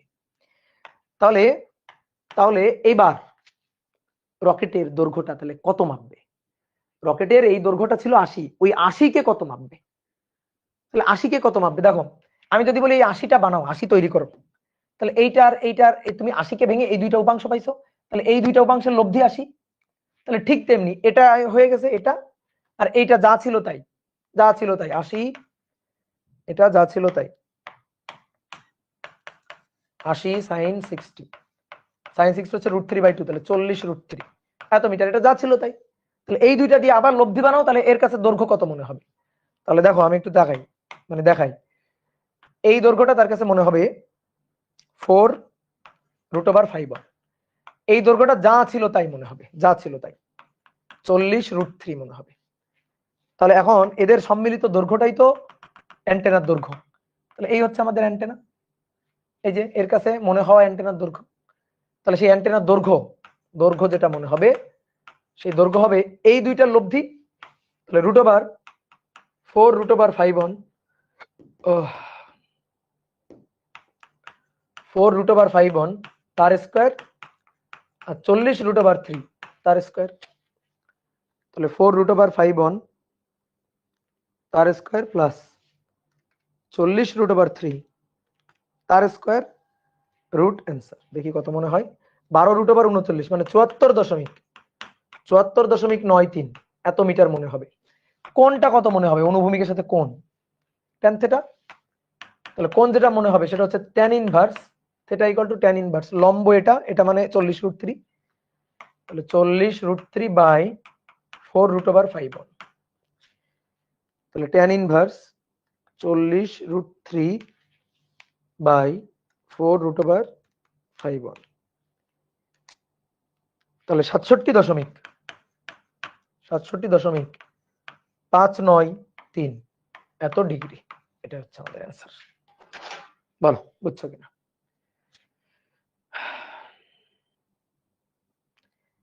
আগেরটা উপাংশ দিয়ে করা যেত না, কোনটা উপাংশ দিয়ে করবা, ক্ষেত্রফল, ক্ষেত্রফল উপাংশ দিয়ে করা যায়, ক্ষেত্রফল কি উপাংশ দিয়ে করা যায় বলো তো। মাঠ থেকে উপরে উঠলে কি হতো দাদা, মাঠ থেকে উপরে ওঠে না, ঠিক আছে, মাঠ বরাবরই যাবে, হয় দৈর্ঘ্য নয়তো প্রস্থ বরাবর যাবে, উপর বরাবর গেলে কোনো চেঞ্জ হবে না, দৈর্ঘ্য প্রস্থের কোনো চেঞ্জ হবে না। কেন, ওই যে লরেন্স রূপান্তরে দেখাইছিলাম না, জেড কে জেড ড্যাশই মাপে, জেড সমান সমান জেড ড্যাশ হয়, ওয়াই সমান সমান ওয়াই ড্যাশ হয়, শুধু যে বরাবর বেগ লরেন্স রূপান্তরে দৈর্ঘ্যের চেঞ্জটা আপেক্ষিকতা হয় সেই বরাবর।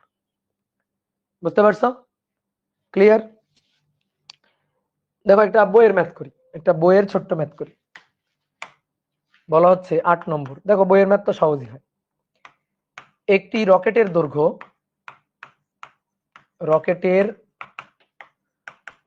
100 মিটার, 100 মিটার। রকেটটি যখন গতিশীল হয় তখন পৃথিবীতে একজন স্থির পর্যবেক্ষকের কাছে পৃথিবীতে একজন স্থির পর্যবেক্ষকের কাছে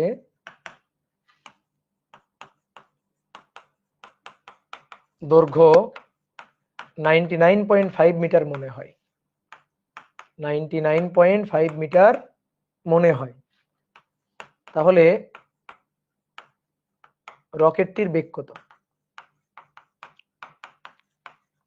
দেখো খুবই সহজ, খুবই সহজ, মুখে মুখে করবো। That is L naught, L naught কে এল এটা মনে হয় ভি বের করতে হবে, শেষ। তারপর আসো চিত্র আঁকি। পৃথিবীতে একজন স্থির পর্যবেক্ষক। রকেটটা যখন পৃথিবীতে ছিল, ধরো পৃথিবী থেকে রকেট উৎক্ষেপণ করা হয়েছে, তো যখন পৃথিবীতে ছিল তখন তার দৈর্ঘ্য ছিল 100 মিটার।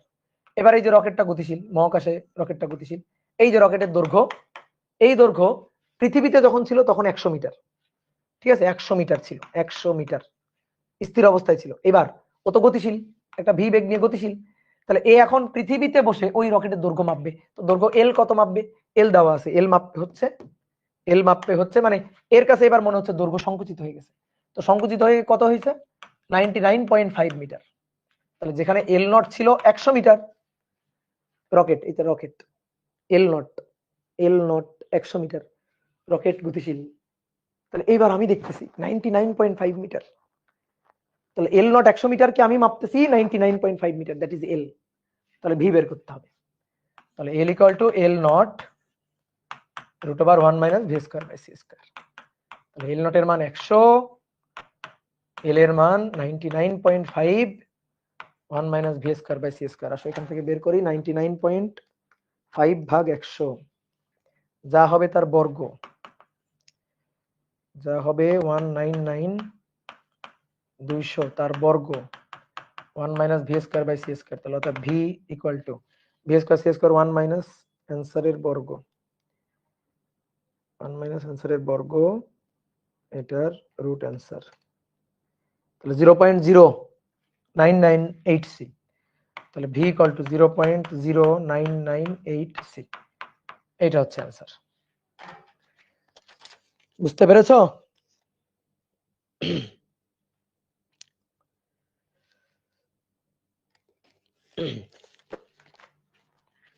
শেষ। 8 নম্বর 9। দেখো এবার বইয়ের ম্যাথ গুলা করাচ্ছি তোমারে, আমি কঠিন কঠিন ম্যাথ করা দিছি, এবার কিছু বইয়ের ম্যাথ করাচ্ছি। একটি মহাশূন্য যান, একটি মহাশূন্য যান কত বেগে ভ্রমণ করলে মহাশূন্যে একদিন অতিবাহিত হলে পৃথিবীতে 2 দিন অতিবাহিত হবে। মহাশূন্যে একদিন অতিবাহিত হলে পৃথিবীতে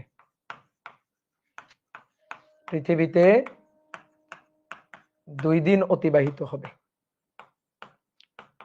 পৃথিবীতে 2 দিন অতিবাহিত হবে।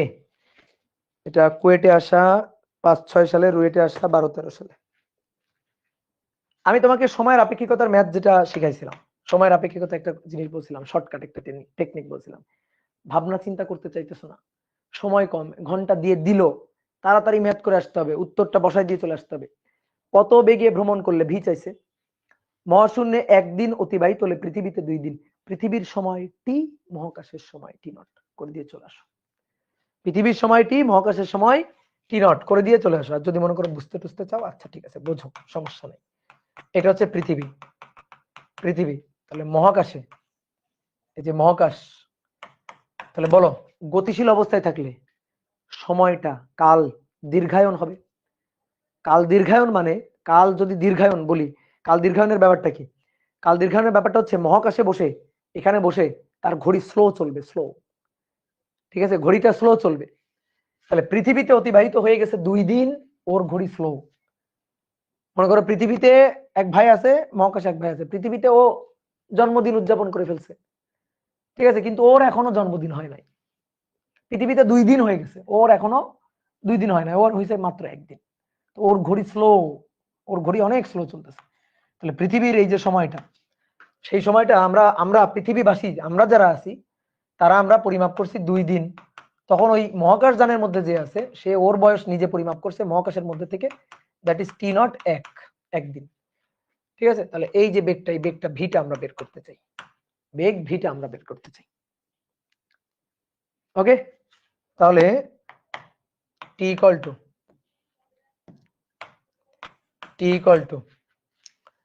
টি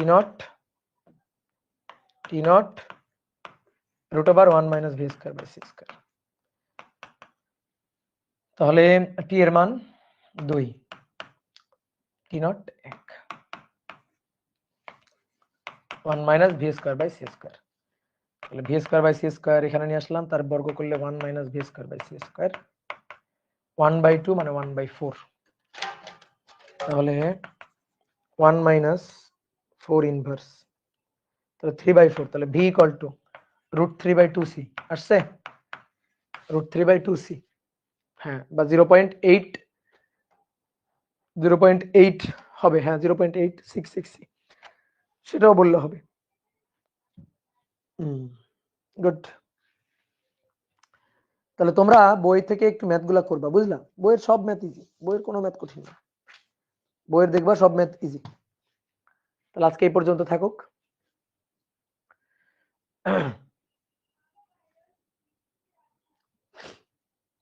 তাহলে টাটা। তাহলে সবাই বইয়ের ম্যাথ গুলো একটু করবা, দেখো সহজ সহজ ম্যাথ, বইয়ের ম্যাথ গুলা খুবই সহজ। আমি তোমাকে ধরো লরেন্স রূপান্তর, সময়ের আপেক্ষিকতার কিছু স্পেশাল ম্যাথ করাইছি, কিন্তু বইয়ের ম্যাথ গুলো আরো সহজ। ওকে দাদা, আর কয়টা ক্লাস লাগবে? কয়টা হলো আজকে? 5টা, ধরো আর 5টা লাগবে, 10টা লাগবে টোটাল হয়তো। আর 2টা ক্লাস নিলে মনে করো আপেক্ষিকতা পার্ট শেষ হয়ে যাবে। তারপরে আমরা হচ্ছে পড়বো, তারপরে হচ্ছে আমরা কি পড়বো জানো? এই অধ্যায়ে যে বাকি ছোট ছোট জিনিস যেগুলো আছে সেগুলো পড়বো। দাদা, আমাদের ফিজিক্স শেষ হতে আর কতদিন লাগবে? ধরো আমার 5টা ক্লাস, আর সেমিকন্ডাক্টর তো তোমাদের হয়ে গেছে, তাহলে ওইখানে আর ধরো 9 নম্বর চ্যাপ্টারে আর ধরো 4টা কি 5টা ক্লাস, মোটামুটি আর 10টা ক্লাস, টোটাল 10টা ক্লাস হলে তোমাদের ফিজিক্স সিলেবাস শেষ। তোমাদের এই দেখি নভেম্বরের মধ্যে মনে হয় শেষ হয়ে যাবে। ওকে টাটা।